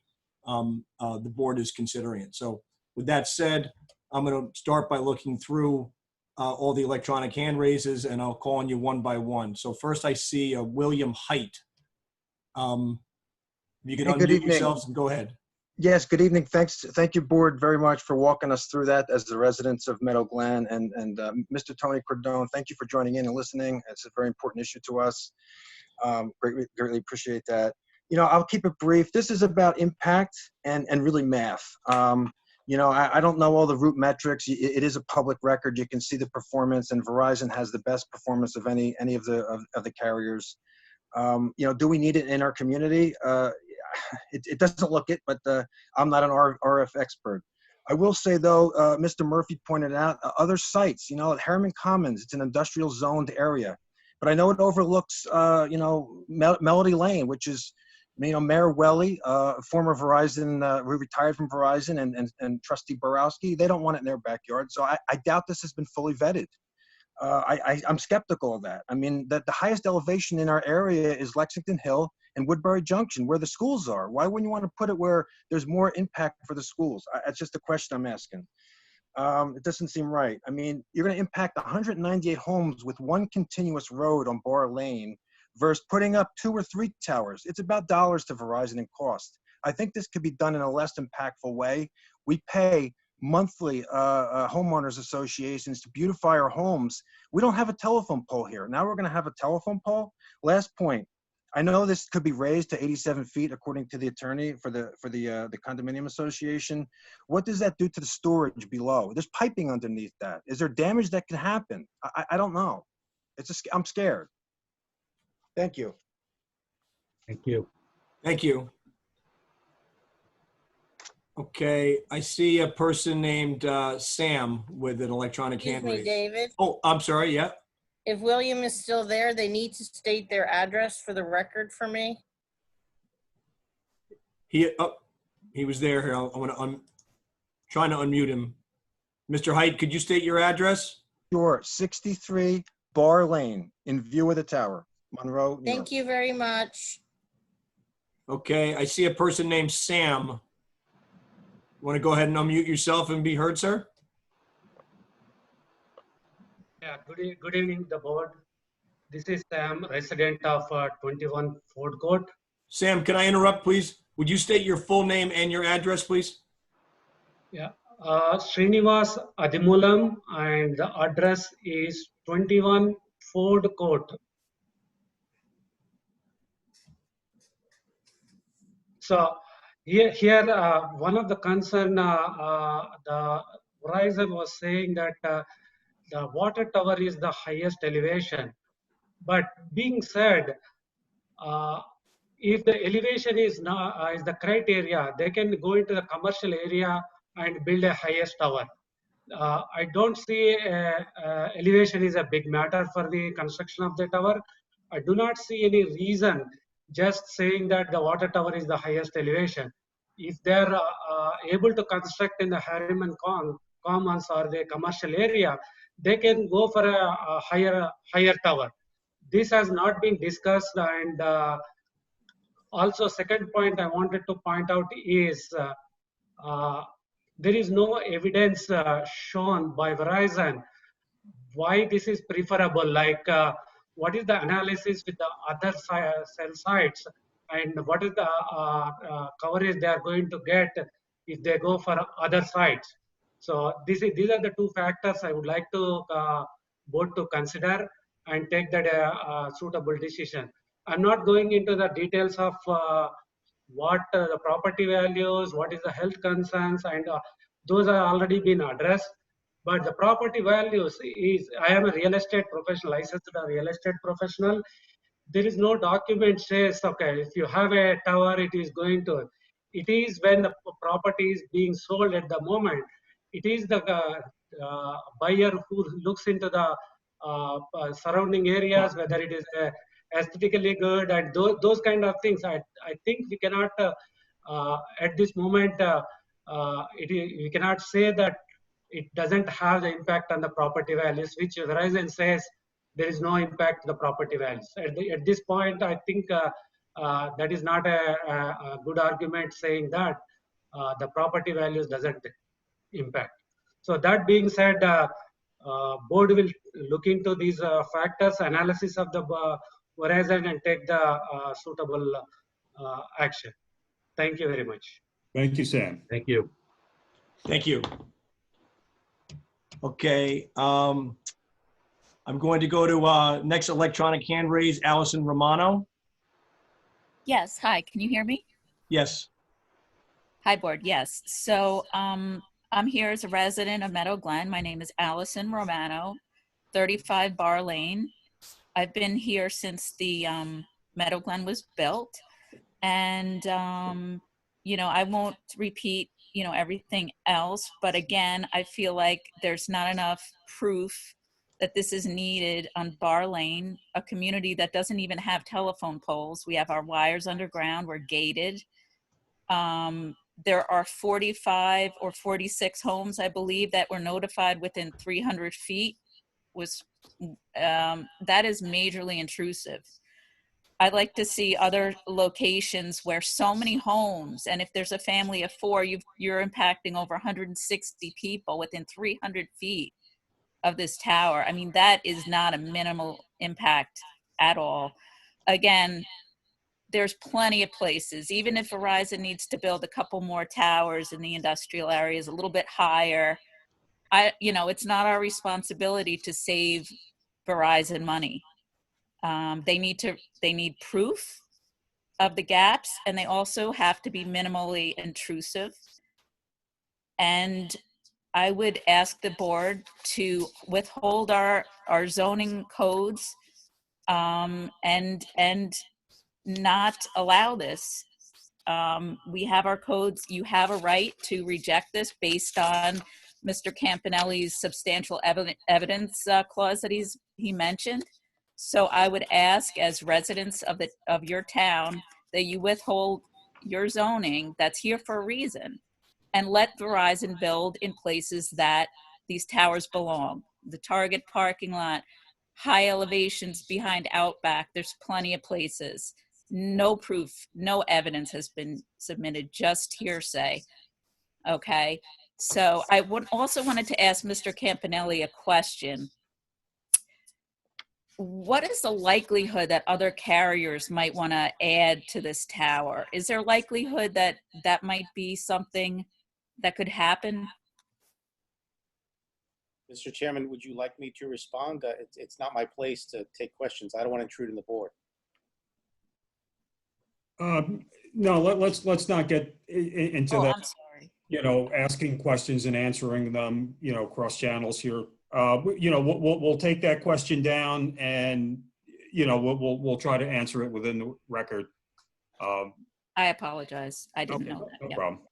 And so I would just ask also, we've never even seen pictures of what the bottom would look like. They're asking for a variance of 48 feet on the bottom. What would be stored there? Again, digging underground, our sewer lines, there's wires, there's other things under the ground too. I don't know if there's any impact there. There's a lot that's missing here. I believe we just don't have the information or the proof. And I'd ask you to withhold our zoning laws. Thank you very much. Thank you. Thank you. Thank you. Okay, next we have Ray Layson, if I'm saying your name right, sir.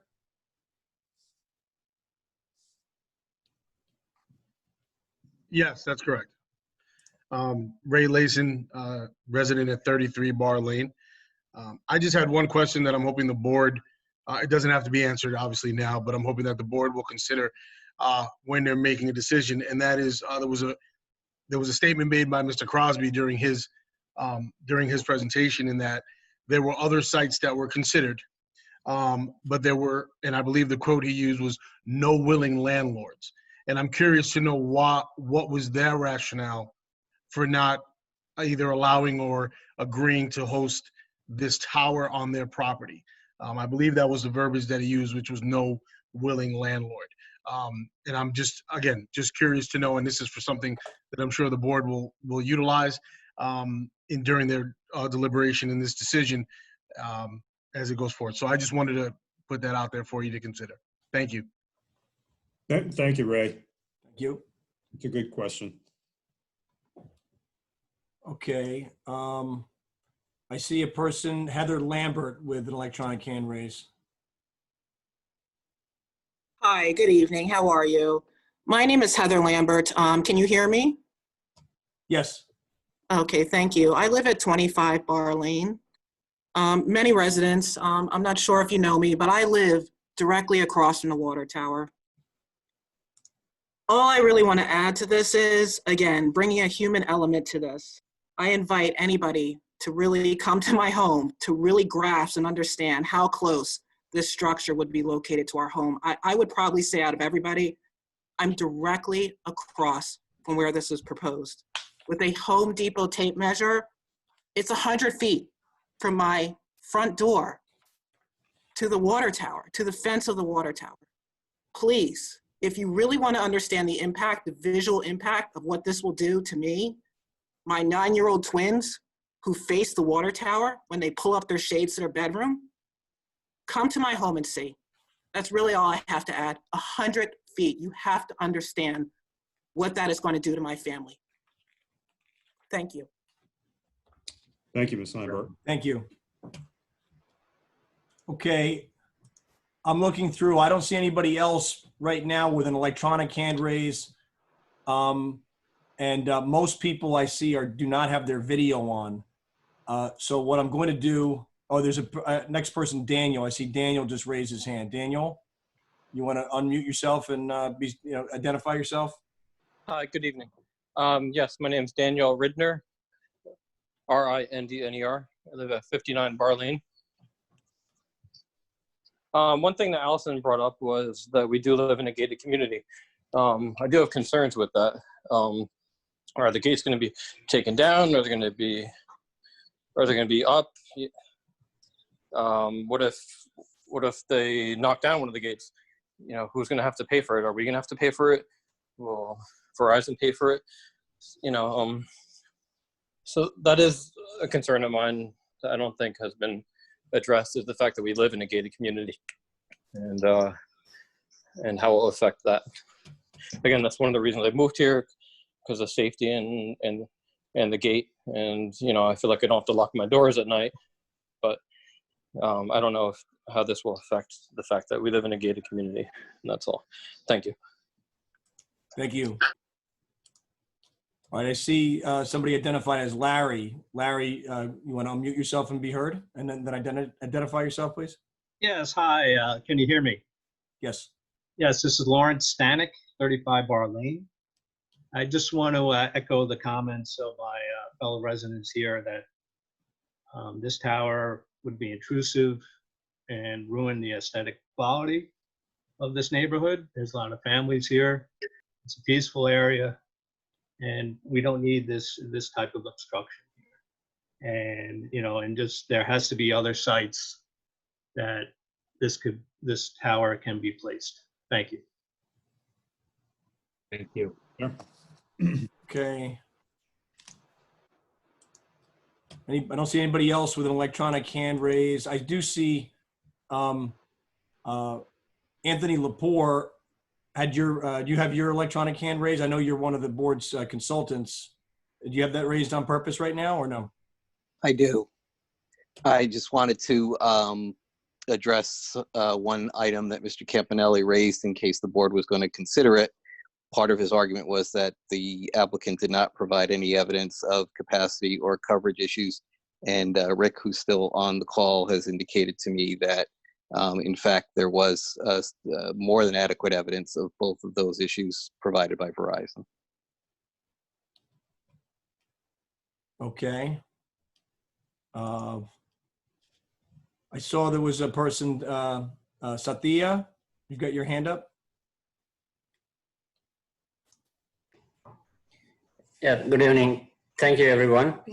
Yes, my name is Satyamurthy Kunjitapadam. I live in 38 Bar Lane. I've been here from 2005 onwards.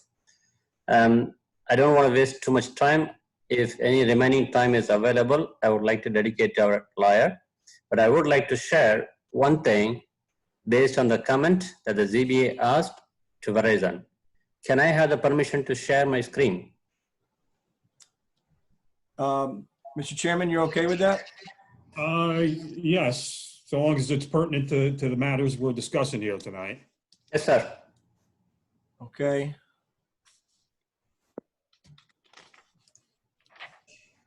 Go ahead. You should be able to do it.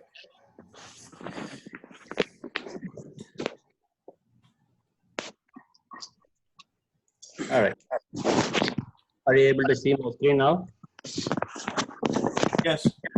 This is one of the comments that based on the previous meeting, the ZBA was asking Verizon regarding the alternate location comment. I noticed several commenters suggested that there are existing alternative locations that could be used for the new facility. None of the commenters provided any specific alternative locations for the consideration. I would like to make it clear that is not the case. And I hope you are able to see the picture that right now I'm sharing it. Are you able to? We see the document you were reading. I see a document. I don't see a picture. Okay, I'll take 1 second. I need to share this one too.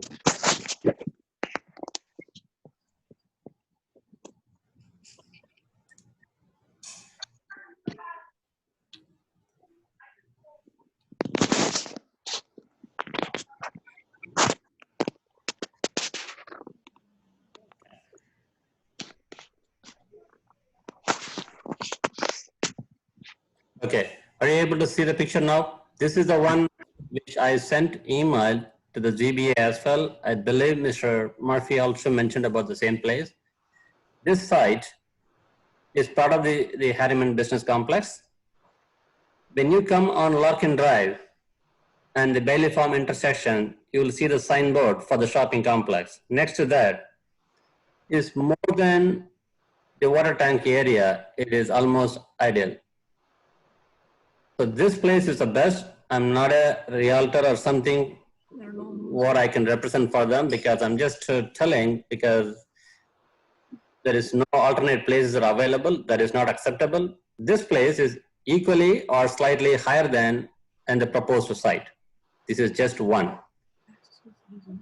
And for this, there is no restriction access or anything.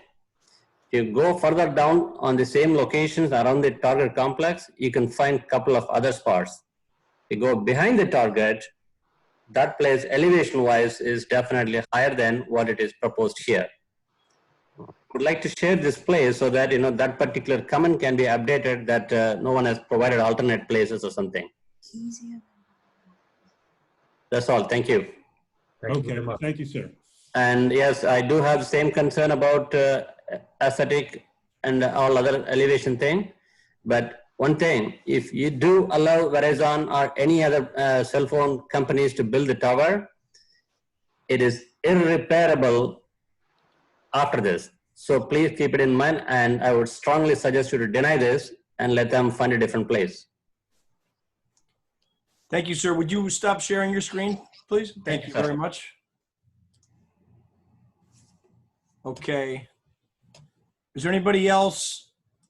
I don't see anybody else on video or with an electronic hand raised, but there's lots of people that are muted, not on video. I would like to speak. Who's that, Tracy McGann? Yes. Okay, go ahead. Okay, it's Tracy McGann. I'm 30 Ford Court, Monroe, New York. I'm one of the lovely tenants, I guess, over here in Meadow Glen.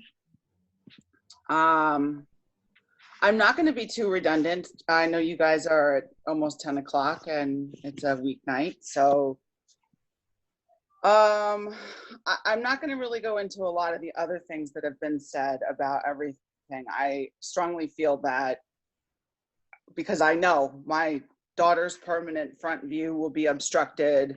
The view from my stoop, my driveway, it will permanently be obstructed. These are special memories that we share here at home. There's sort of our little spots that we get here,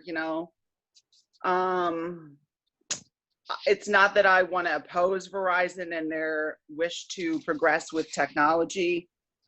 It's that I do not see that I have to be overly accommodating to them. We, as a community, collectively pay $1.3 million in taxes to the town of Monroe. I'm just going to let the numbers talk here. We pay to the village of Harriman $220,000 collectively for water.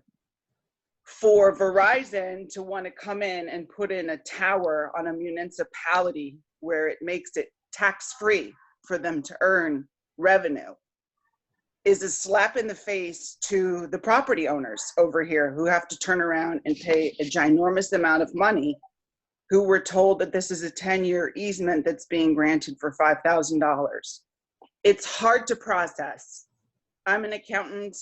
I love the numbers. I like to let the numbers tell the story.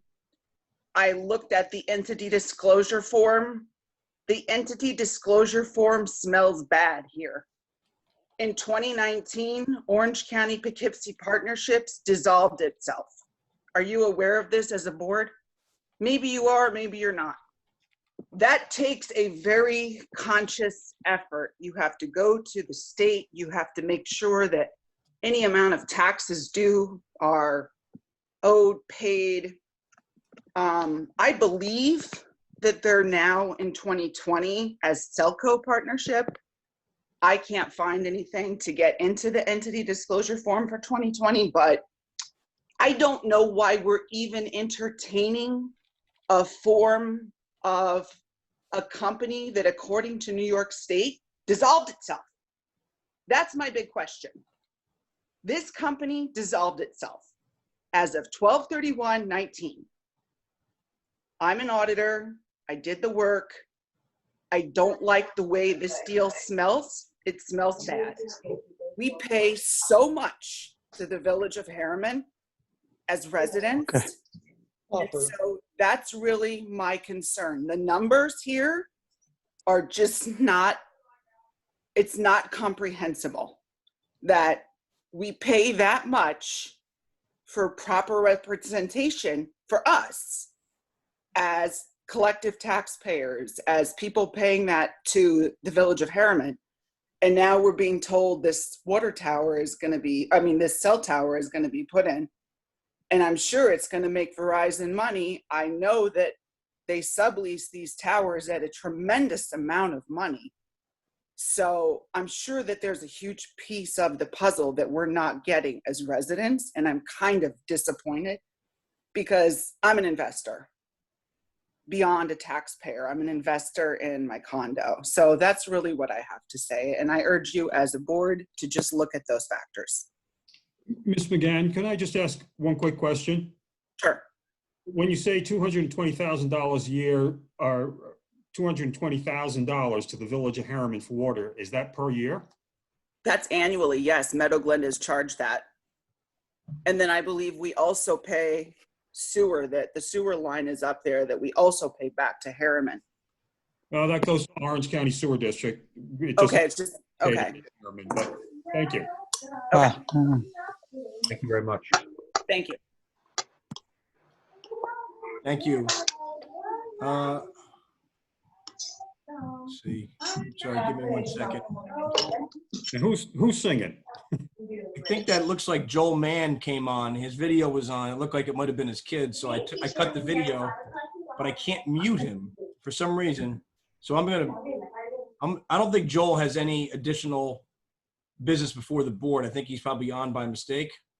Okay. So I'm going to remove him. Eliminate him. Yeah. Joel, if you're listening and you want to come back on, but I'm going to remove you for now. All right. All right, Joel, you're out. Okay, so now I see two more people with electronic hand raises. Maruthi. Yeah, this is Maruthi. Are you able to hear me? Yes, sir. Yeah. So I live in 15 Bar Lane. So yeah, people are skeptical about the real estate values, right? Nobody, so surveys usually don't do good estimation of real estate values, whether they come down or they go up, kind of thing. But in reality, right, when including everybody on the call, including board members, including zone board members, including Verizon guys, everybody, when you buy a house, when you go to purchase a house, want to buy a home, you want to see as much privacy as possible, right? That is a common understanding, common sense of every home buyer. Okay, so that definitely impacts the purchase interests of people to buy the house or not. So statistically, you may not prove it, but it's a common sense, it's a regular common understanding of a human being. If a person want to buy a house, he wants to have it as peaceful as possible, right? So that definitely impacts. If you have a mass constructions, mass buildings nearby your house, definitely it impacts no matter what. Whether Verizon says it's not, or board members or anybody says it's not, it definitely impacts. That is the one point. And the other point is, okay, when you want to build a tower, right, install a tower, okay, everybody, so even Verizon, they want to install a tower highest level possible and then highest tower, so that the frequency signals goes better way. Okay, so if you find a place which is 10 feet or 20 feet lesser higher than Meadow Glen, our place, okay, build the tower little higher. Okay, increase the towers higher, height. If you really want to have a bigger tower or height of tower, increase the height of the tower. Why you restrict the height of the tower and then want to install it only at this place? That is one point. Please consider these 2 points. Thank you. Thank you very much. Thank you. All right, Venki. Venki, would you like to be heard? Yes, I'm on mute, sorry. Yeah. Thank you, board, for today's presentation, and very professional. And then there's one thing we have a concern. Can I interrupt you for 1 second, sir? Could you give your full name and address? 39 Bar Lane. And my name is Venki Miriapalli. And I have a concern about, like, we do get, I'm a diagonal to the water tank, not very far from. and I can see from any direction in my house or even the garage side, front or backyard as well. We can see all directions. The another concern is because we get a lot of guests and all our always play inside the water tank and come out. Whenever I drive by, these kids running around and they hide and seek around the water tank. And I do have a concern how this electricity and anything works there, what level of electricity they plug in. If the kids always plug in something, they remove something, and who is going to responsible for liability of those connectivity to these towers and whatever they put in. And it's very high risk. And as a community, all the kids and the guests comes in, and there is a high chance of no matter what engineers, we are all engineers here as well, but we are not communication engineers. But it is something like as a human being, and board should consider these facts, and along with the other politicians as well, accepted that this should not be installed in such a populated residential community. So that's all, and I appreciate all your time and efforts here. Thank you, Venki. Thank you very much. Thank you. Thank you. Okay, is there anybody else that would like to be heard on an issue that hasn't been raised yet? And and if so, please raise your electronic hand. I don't see anybody else raising the electronic hand. I'm going to go through a couple people that we haven't heard from yet. I'm just going to ask by name, and then if there's anybody by telephone, I'm going to identify those people. So I'm not going to unmute each person. I'm just going to call on you, and if you want to be heard, unmute yourself, and you can be heard. Sujith Kumar, if you'd like to be heard, unmute yourself. No, I'm good. Thank you. Okay. It's covered. Let's see. Sushil Bagudia, would you like to be heard? No. Okay. I see you. I see your video. Okay, he's off. Oh, yes. Okay. We can't hear you yet. Okay, go ahead. Oh, wait. You're still muted. You're still muted.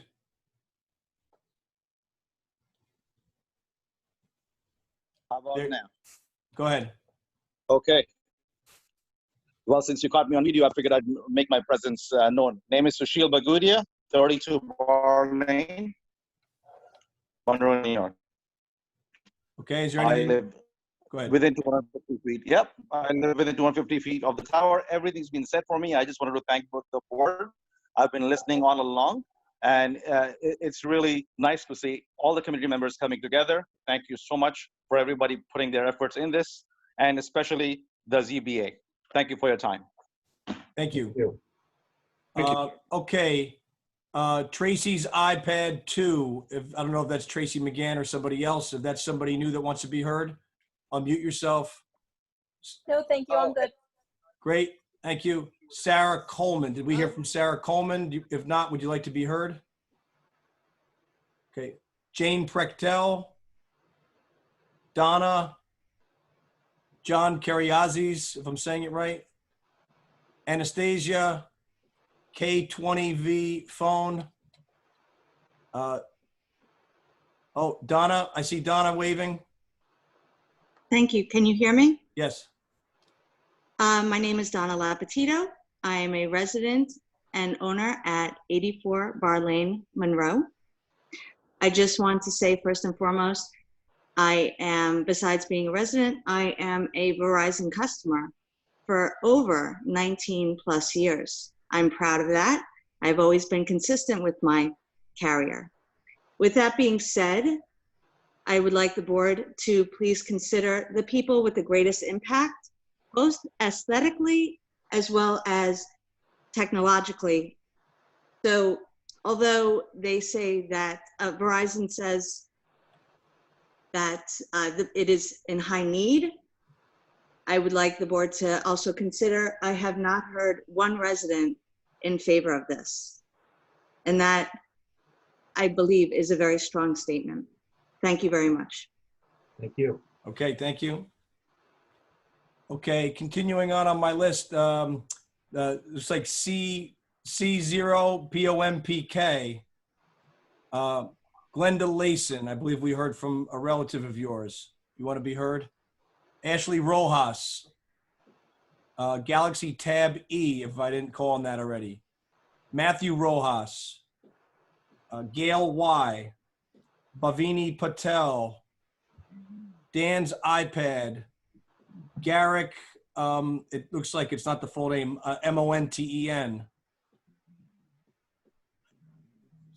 Rachel Landris. Not the thumbs up. Is it somebody? It looks like Garrick Monten. I noticed now that you're not muted. Are you trying to be heard? No. Okay. Chris. Somebody just named Chris. Somebody named Jagan Ramaya. Yes. Good evening. Okay. So I would like to say one thing. I'm Jagan Ramaya. I'm living in 51 Bar Lane. So basically, I was in this meeting from last 2 hours, 2.5 hours. When we start this meeting, the board is really concerned about somebody's putting their own property, 12 by 12, like on the sunroom on their deck, and another person was putting a 14 by 12 sunroom on their deck. Even though their own backyard is full, still they have to go through, get their approval of neighbors and everything. There is a 1 or 2 neighbors on their own backyard putting a 12 by 14 decks. Here we are talking about 198 houses. Every house is at least 4 people, means I'm talking about it, close to 800 residents living this huge tower. As we all knew that one, they are talking about today 67 feet. They can, without your approval, they can make to 87 feet. So is it really is needed? Also, as you guys mentioned, so far in Monroe, we have the 5 cell towers. They are all in the wooded area, not inside the public property as like this, where residents are living. So if someone can put this tower, really they want to put it in the tower, they can put it in the Harrimans. There is no need to put inside the Monroe and a small property owned by Harriman. I agree, we don't have any voting rights to Harriman. So we are a stepchild. We are waiting their waters. But at the same time, we are having voting rights to Monroe. We are paying town tax to town of Monroe. You have the full responsibility to consider our request here. You should reject this application on this point. So we are resident of Monroe. We are not resident of Harriman here. So Harriman has a small property. They're taking us right on our water bill. As Tracy mentioned, we are paying 200,000 plus. The same thing if I live in Monroe and paying the tax to water bill to Monroe, definitely we are not going to pay this much. I'm not going to talk the water bill here. As a resident, we are the voting rights to Monroe.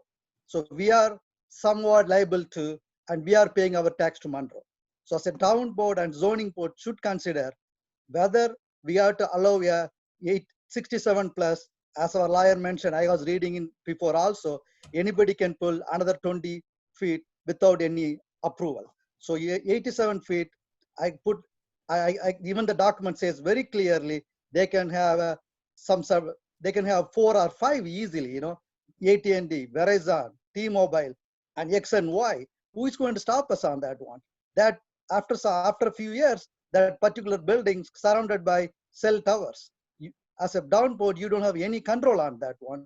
As a residents, we will get affected. As I mentioned that one, 5G, 4G, I agree. Who can stop tomorrow a 5G? They are keep on telling here I'm not worried about the health at all. I am an existing Verizon customer. I am using Verizon phone. I don't care about it, health concern here. But how can they tell that one? They're never going to install a 5G tower on this board. They can never going to say that. The lawyer keep on telling that one, hey, we are never going to, they cannot say like this. Today is 4G, tomorrow is 5G. They have to understand They cannot just openly tell that, hey, this is, we are putting just a 4G. Doesn't matter whether 5G or 4G. If I go to my backyard, I open the backyard, I can see that one, the tower will be there. If I go to my bedroom, master bedroom, I open my window, I'm going to see the tower. Even though my house is, I never received any letter from that one, but if you see the map, the 300 feet, it's cutting my house, at least 30% of my house inside the 300 feet. If you guys want to go and check the map. So I just want to say, you know, this is a, if you're a company like a Verizon, they have a lot of money, they can go and build a separate road and they can put it in any wooded area without affecting anybody's personal property value.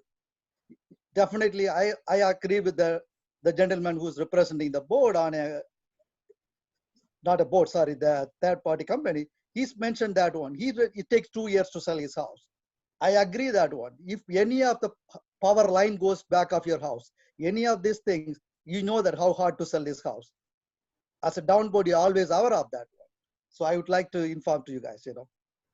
So that's it. That's from my house. Thank you very much. Thank you. Okay, continuing on the list, Cherian Varghese, Mitchell, LR, Parimal, Tony, JB. Some people might have gone out of order here. Let me see, JB, here you go. Adriana, MONED, SREE, Stephanie, looks like MCCAR,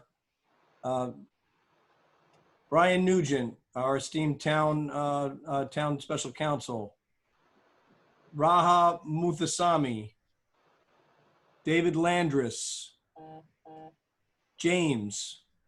Okay, now I see there's 3 telephone numbers. The first one, last digit's 8081. Would you like to be heard? I'm going to unmute you. 8081, would you like to be heard? No, I'm all set. Thank you. Okay. The number, last 4 digits, 3112. Would you like to be heard? No, you're unmuted. I'm going to mute you back. Okay. Now, last 4 digits, 0510. Would you like to be heard on this application? No. Okay. That's everybody that's still on the call. I believe I've called everybody's name that's on the call that hasn't already been heard. So back to you, Mr. Chairman, if you're there. Dave, real quick, there's an Yes. Angelo Liberati that keeps raising his hand. Oh, I missed that. Angelo Liberati, if you're on, you'd like to be heard, go ahead. Yes, actually, it's his wife, Susan Alice, AHLES, 20 Ford Court. I spoke last time at the meeting, and I am a nurse, and I'm going to just say this for consideration. I know you don't want to hear about health concerns. I do a lot of research on the internet. Some of the research about 4G and upcoming 5G is funded by the telecommunication companies. I feel a strong need to say that as a nurse, as a health professional. Thank you very much. Yes. Thank you. I also see now Allison Romano has her hand up again. Would you like to be heard again? Yes, hi, I'm sorry. This is Allison Romano, 35 Bar Lane again. I just forgot to mention one thing I wanted to talk about. I'm directly across from the tower.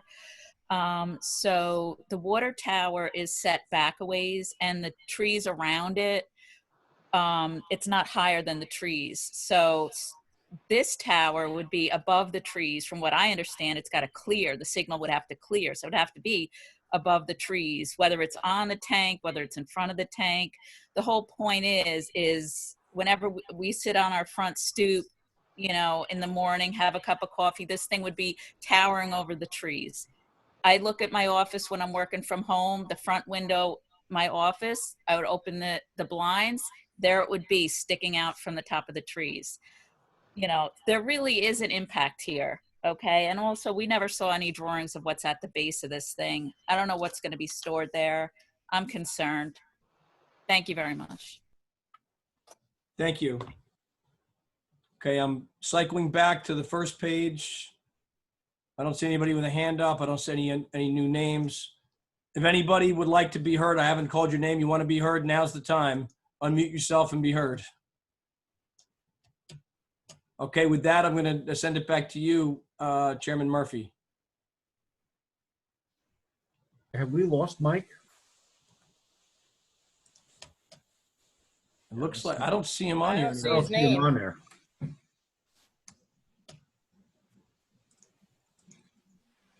Let me try to call him or text him. You eliminate him? I did not, I don't think. If I did, I didn't do it on purpose.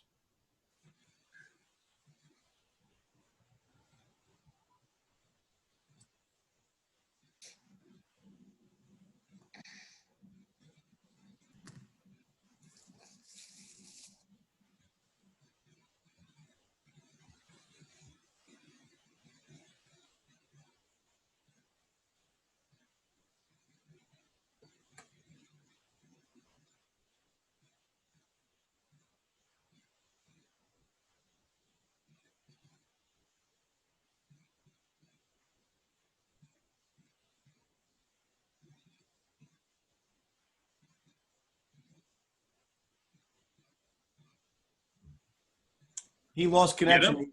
He lost connection, but he's dialing back in. He's trying to reconnect. Okay.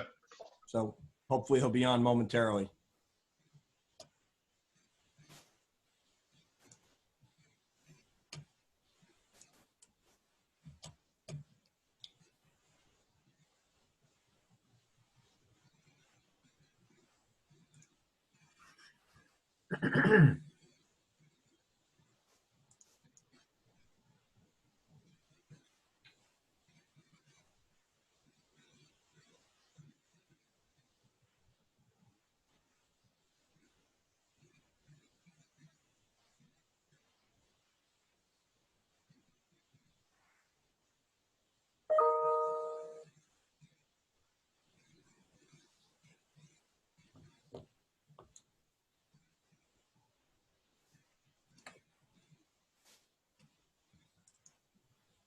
Mike, are you back on anywhere?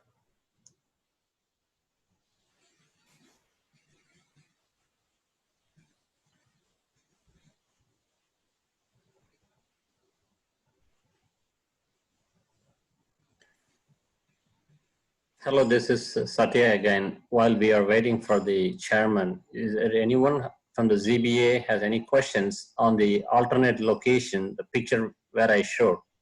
That's only question.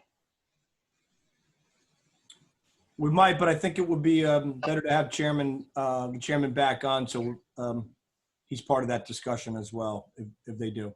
Sure, I would suggest if that is the case, either chairman or someone can visit the place here and then go through the location itself where I mentioned. Thank you. Thank you.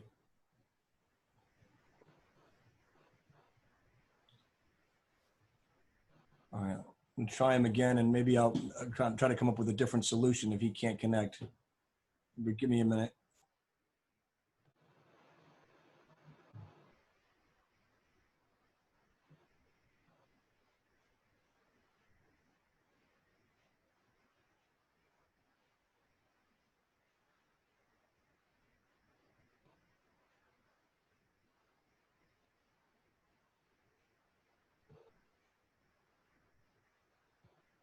Ooh.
All right, so he lost his network connection and he's going to be trying to call in on the mobile number, and we'll see if that works. And if that doesn't work, I'm going to connect with him by speakerphone on my cell phone, and he'll participate that way, telephonically. So let's see. Let's give him a minute. See if he can get back on.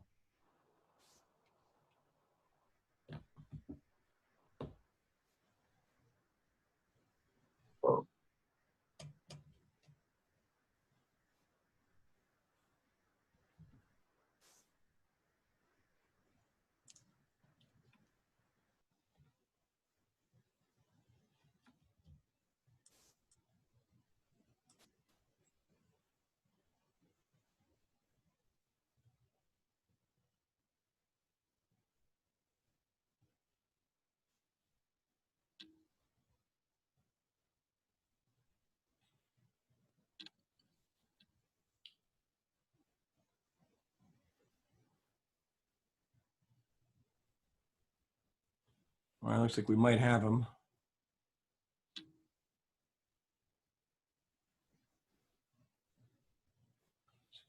Yes. Good evening. This is Mike Murphy dialing back in. Okay, he's back. Okay, very good. So, Mike, we just finished up. I'm not sure when you dropped off, but we finished up with all members of the public and others that wanted to speak have spoken. I did not kick it back to the applicant or to Mr. Campanelli yet. If you want to do that, or if the board has any questions, it's your pleasure right now, Mr. Chairman. Okay.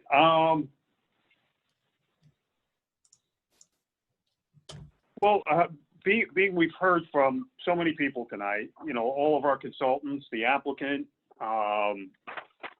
Mr. Campanelli, the public at large, I'd like to turn it back to the board members to see if they have any additional questions or comments or would like to respond to anything that was raised tonight.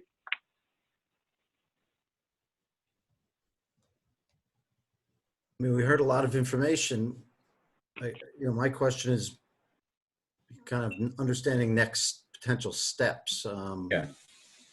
I'm not, I mean, obviously, I think we're still awaiting to hear more information on certain issues. So I'm looking for direction from Dave or from you, Mike, on what you'd propose for next steps. I definitely need more time to go over Mr. Campanelli's letter. I did read it once, but only once. And that's more than a one-time read. Well, yeah, this is Austin Side. There's been a bunch of issues brought up here. So first we got we have the supervisor's concerns that he's investigating. Right. We have that as a start. Then we have our own consultants' concerns that need to be investigated on his end, and he needs to report back to us. First of all, he needs to report back to the chairman, I would think, in terms of what his concerns are, because I don't think they were very well defined in what he presented to us, and we need to find out what the issues are, what these issues are.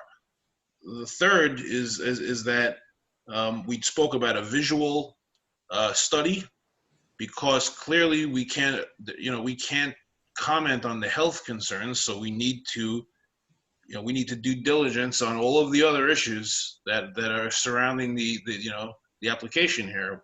So if it's a visual analysis, we need to talk about what the terms of that are and whether Verizon's willing to do it, and what we expect to see from that in order to continue to discuss the application. And I guess the fourth thing is there's a gentleman that brought up some additional sites. I don't know whether the chairman wants to entertain understanding where those sites may be and whether Verizon investigated those locations or not. Those additional sites appear to be all around the perimeter of Target. Yeah, it looks like Harriman Commons, right? Yeah, Harriman Business Park. So it was like in the, the parking lot off to the left as you enter the complex, and then on the berm behind the building where the elevations are higher. That berm was constructed to provide some visual buffer between, the homes on the other side of the valley and the Target store complex up there. So, those were some of the other sites. I mean, I'm not an RF engineer. I don't know what makes one site work better than the other. When I look around the topography in the valley there seems to be a lot of hillsides to be able to, pick a spot and put a tower up.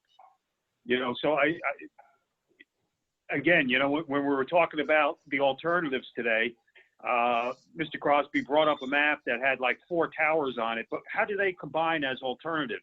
Were 2 of them one alternative? Were all 4 of them part of one alternative? I didn't understand that. I still don't understand the breakout of the alternatives that they have looked at. Well, the other thing, Mike, is all these alternative sites also require a variance. So. Well, yeah. And that's part of what has to weigh into it too. I think part of understanding those alternative sites is where are they located? If they're located next to another residential area, we have the same problem. We're getting to the point now where we don't have so many, barren woodland areas on mountaintops where we can put these cell towers and not be close to homes.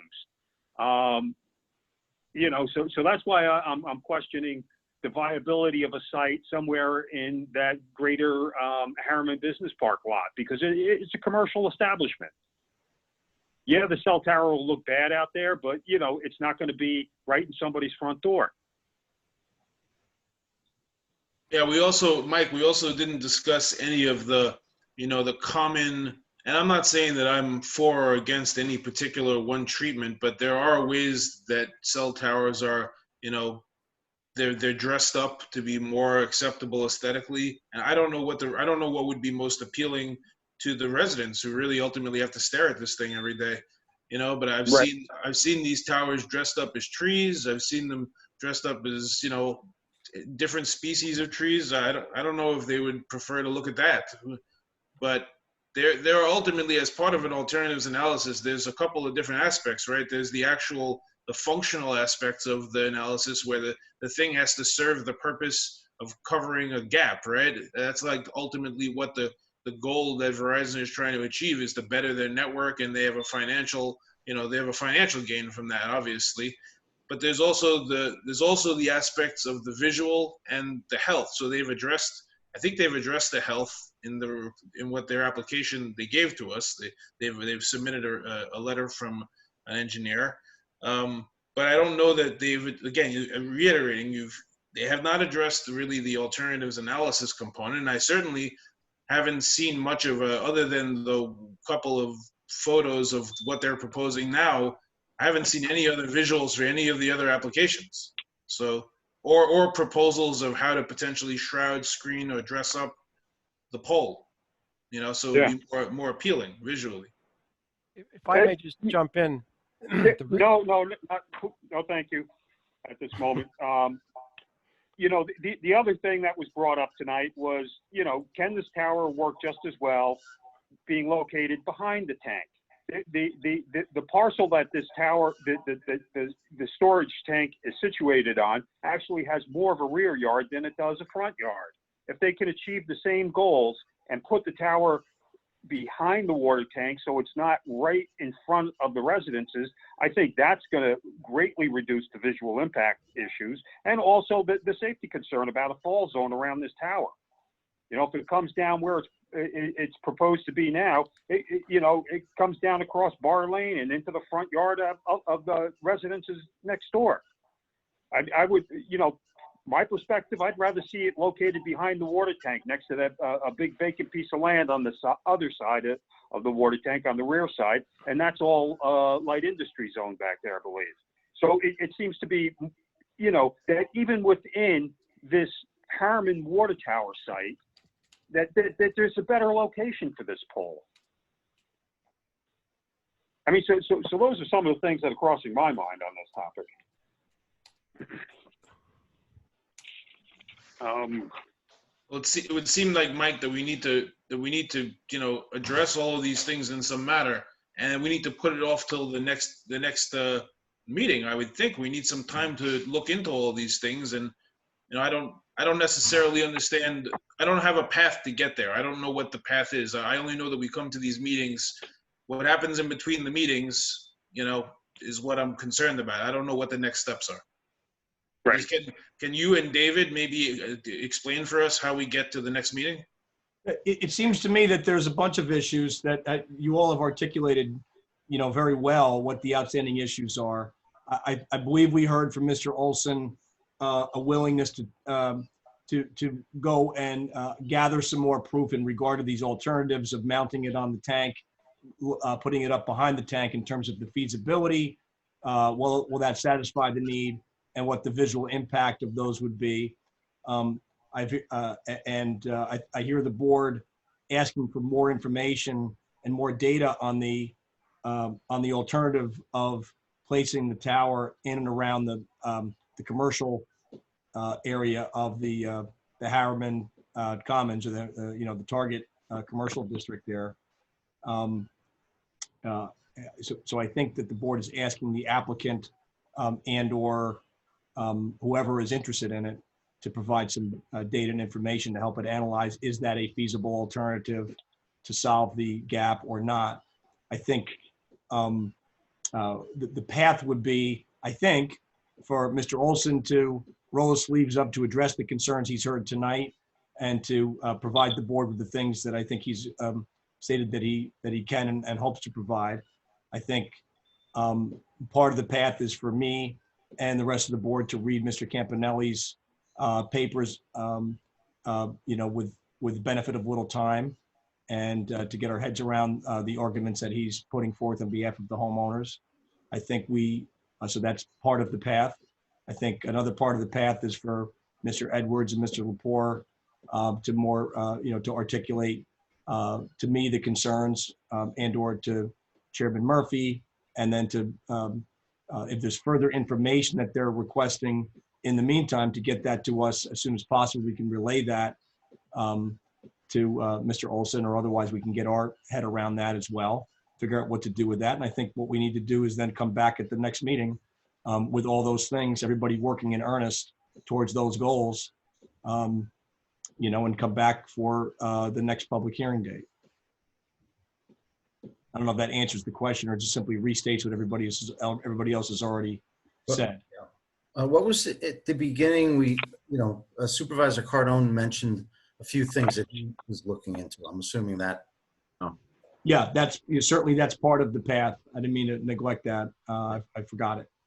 So those issues as well. So I think that's the path. Right. I'm looking at one of the site plans that they submitted to us, and it seems to me that there's twice as much rear lot behind this water tower that's out there than there is front yard. It's probably approximately 50 feet off the front property line and about 100 off the rear. So there's a lot of land behind this water tower that the Village of Harriman owns, that keeps them on the same parcel. I realize they've gone down a long road in working out and negotiating leases, to get to this property, and that way I think it's a much better location for that tower. If it ends up anywhere on this lot, it should not be in the front yard. It should be in the rear. Yeah. Now I don't know if that alleviates a lot of the concerns of the residents, but I think it's a far better location right within the same lot. So just in that regard, I'll look at the legal issues in that regard as well. But there is case law that permits the ZBA to look at the aesthetics, the visual. Is there a negative visual impact, and other alternatives that lessen that impact? So that is something that's a valid line of inquiry for this board. So I think. So I think that's something that needs to be addressed. And I think that at least two potential alternatives that are still on this site, in addition to the possible alternative of having it off-site in Harriman, are things that are valid and should be addressed one way or the other. Well, I think they should be addressed by Verizon. I think it's incumbent upon them to look at the site, understand the species of the trees, and if they plan on ornamenting the tower in some manner in order to alleviate the residents' concerns, that it's really that's for them to do and to present to the board. Right. I agree. So, Mr. Chairman, in terms of, wrapping tonight's session up, yeah, I see that Mr. Campanelli has his electronic hand raised, and I know Mr. Olson was asking, it seemed like he had something to say. You could allow them to speak. I think we've got a path to, what we need to do for the next meeting. It's your call what you'd like to do next. Yeah. Well, I think, overall, because there are still a lot of unanswered questions and there's bound to be new material brought before the board, and hopefully in a more timely manner so that we have a chance to absorb any new material. I mean, today we've received a whole bunch of new documents. I don't think anybody's had a chance to really look through that, in terms of what Mr. Campanelli has submitted on behalf of the homeowners. And we need the time to look at that and see what's in those documents. So I think, with the applicant's agreement, I think we really need to keep this public hearing open until next month, to give us a chance to cull through all this new information that we received just today. So yes, if Mr. Campanelli and Mr. Olson would like to address the board one last time before we close the meeting for the night, I would, give Mr. Campanelli first go at addressing the board. Thank you, Mr. Chairman. I just have one question. It would be irresponsible of me not to ask. I think it's wise to review and consider all of the information that's been available to you. My question is, has the board reached any agreement with the applicant to extend the shot clock? I want to make sure the shot clock doesn't expire. The answer is yes. Mr. Olson, you want to give me your articulation of where you think we are on the shot clock?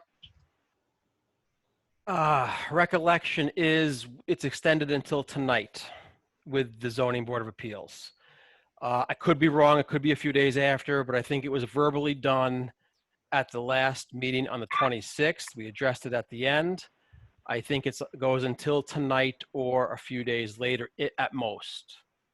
So I thought we had a subsequent conversation where we had that extended, and then I think you had also spoken with the attorney for the planning board, and I thought all of it had been kicked further, but be that as it may, obviously we need to extend that. Yeah, we have a separate arrangement with the planning board. Okay. I've been trying to get in writing, but that's just the way it progressed. Because since we had it from last month verbally, and was on. If I may, Mr. McCartney, my recommendation is that if you agree to adjourn it to a next meeting, the more practical thing to do is to adjourn it 5 days beyond the last meeting, because under the shot clock, you have to issue a written decision. So it's not sufficient to adjourn it to a next meeting. You have to adjourn it 5 days after the meeting, which would afford you an opportunity to hear whatever you're going to hear at the hearing, and then afford you time to issue your written decision. I've seen boards lose because it was adjourned to the date of the hearing, and it didn't give you time to issue your written decision, which is required under the Federal Telecommunications Act of 1996. That's a fair suggestion. I appreciate that. In fact, what I would actually ask is 10 days to give me a little time, because I don't know what's going to be going on in my life in those 5 days after. I think that's very reasonable, sir. What do you think about that, Scott? Yeah, we don't have an objection to that. As you know, I have been asking for the shot clock from, since March or so. So we've always been very upfront about that. Yeah. So, okay. So let's consider that our agreement. 10 days after the next EBA meeting. Agreed. Thank you. Very good.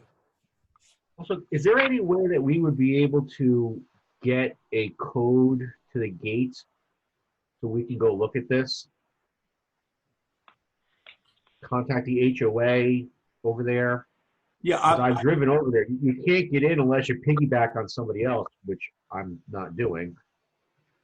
Oh, Peter, one thing that I've done is I've parked in the Target parking lot and just walked across the street.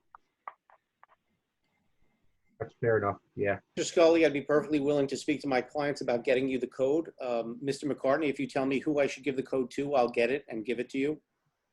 Fine. You could, why don't you provide it to me and I can get it to the chairman, or you actually, why don't you provide it to Noreen McSweeney, the zoning and planning clerk?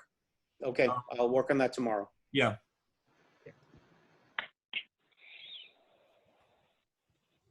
Okay. Was there anything else, Scott Olson, that you wanted to say right now tonight, or? Yes, please. I will try to be brief. It's getting late. So I would encourage the board to review Mr. Campanelli's memorandum in opposition, because there are a lot of things in there that I think will be illustrative. And, one of the things is he recites a standard for use variances, and he recites the wrong standard. And I mean, I'm very concerned about that. If he thinks the standard is the unnecessary hardship standard for a use variance.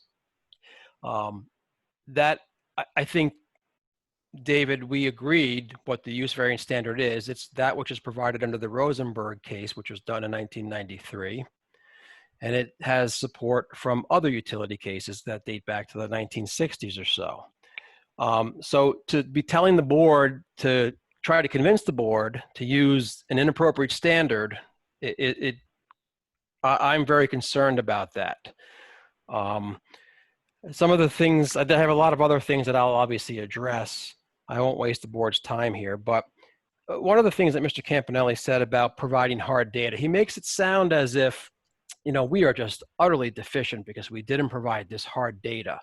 I can tell you, and I've done this for 24 years or so, providing this hard data, dropped calls, etc., is not the norm. It is the exception totally. I mean, to suggest that this is done all the time, hard data, that's, in my view, especially in New York, that's a very inaccurate and misleading statement, and it's just not true.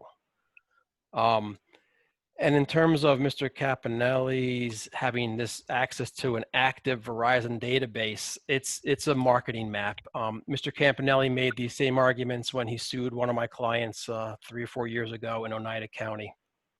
The court didn't buy it then. It's not a viable argument, but that's part of he keeps making these arguments in all his appearances. We can address that. The court didn't accept it. It's simply a marketing map. It's not data that we have showing capacity and all this. It is simply a very generic marketing map. And I guess I would just encourage the board to read this, because Mr. Campanelli very, very emphatically said tonight and in his papers that we have provided no proof of a coverage gap or, capacity issues.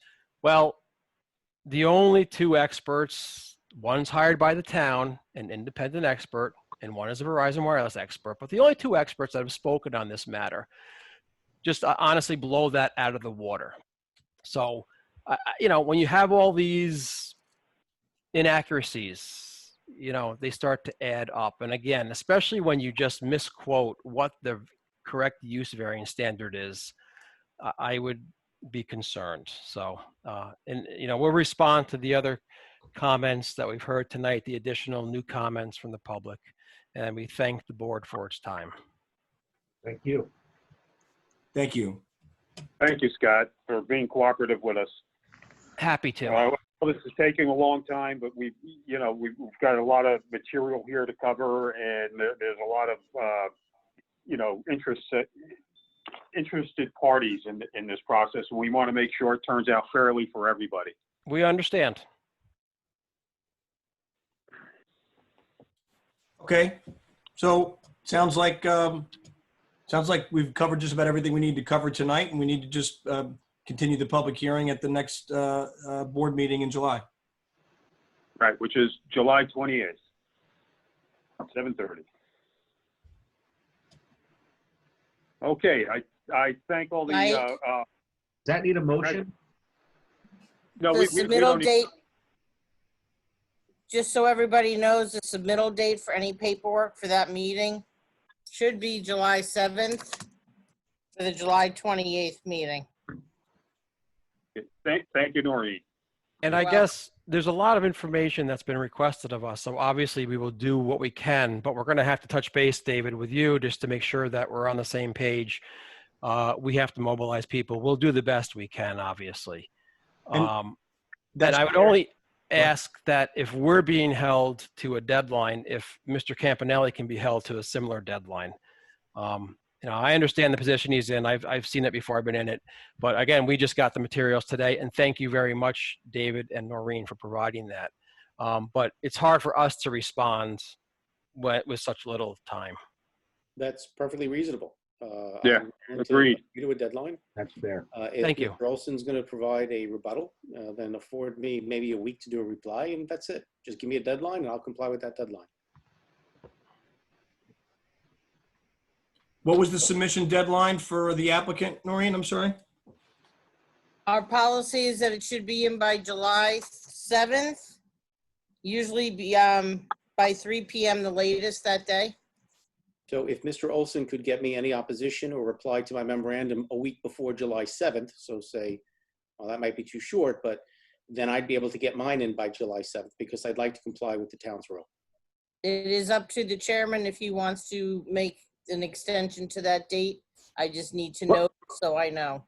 Yeah, let's try to stick to July 7th because, whatever comes in by that date, then the board members all have to read it within the next 14 days before the meeting. We do this kind of as a volunteer position, and it's a lot of time that it takes to go through as much information as we've been receiving on this matter. So let's all shoot for the July 7th submittal date. If an exception needs to be made for a couple of days, we'll make that decision when we get there. We've been known to be generous with the submittal dates on an as-needed basis. Yeah, and obviously, Mr. Olson, there's obviously a lot that's been asked of you, and I would just ask that let's also keep it on our radar screen that if you're having trouble and/or if you can't get it in, we may not be in a spot on the shot clock to be at the end. Our goal is gonna be at the end, but it's my goal and hope and expectation that this board continues to move diligently forward. And I would imagine that, and I would hope that you'd agree if we need to extend that shot clock at least one more meeting if need be, but hopefully it will not become necessary. We've always been very reasonable. Good. As long as the board is proceeding and the board is proceeding, we're reasonable. Good. Thank you. Thank you. Thank you. All right, thank you, everybody. So that closes out this matter for tonight, and we'll continue the public hearing on July 28th. Thank you. Thank you. Okay, good. Thank you, everybody. And thank you to the public for participating. It's good to hear from the community on these matters. Absolutely. With that being said, do any of the board members have any other items or points of discussion tonight not involving the Verizon application or? I do not. I have nothing. Okay. That being the case, would anybody like to make a motion to close the meeting for the night? I'd like to make a motion to adjourn the meeting. I will second that. That was made by Austin and seconded by Kevin. Correct. Okay, all those in favor? Aye, Austin side. Aye, Kevin Scully. Aye. Peter Lewis. Aye. Okay. That's everybody. Okay, thank you all, and have a good evening. Thank you. Same here. Good night, everybody. Thank you, everyone. Bye-bye.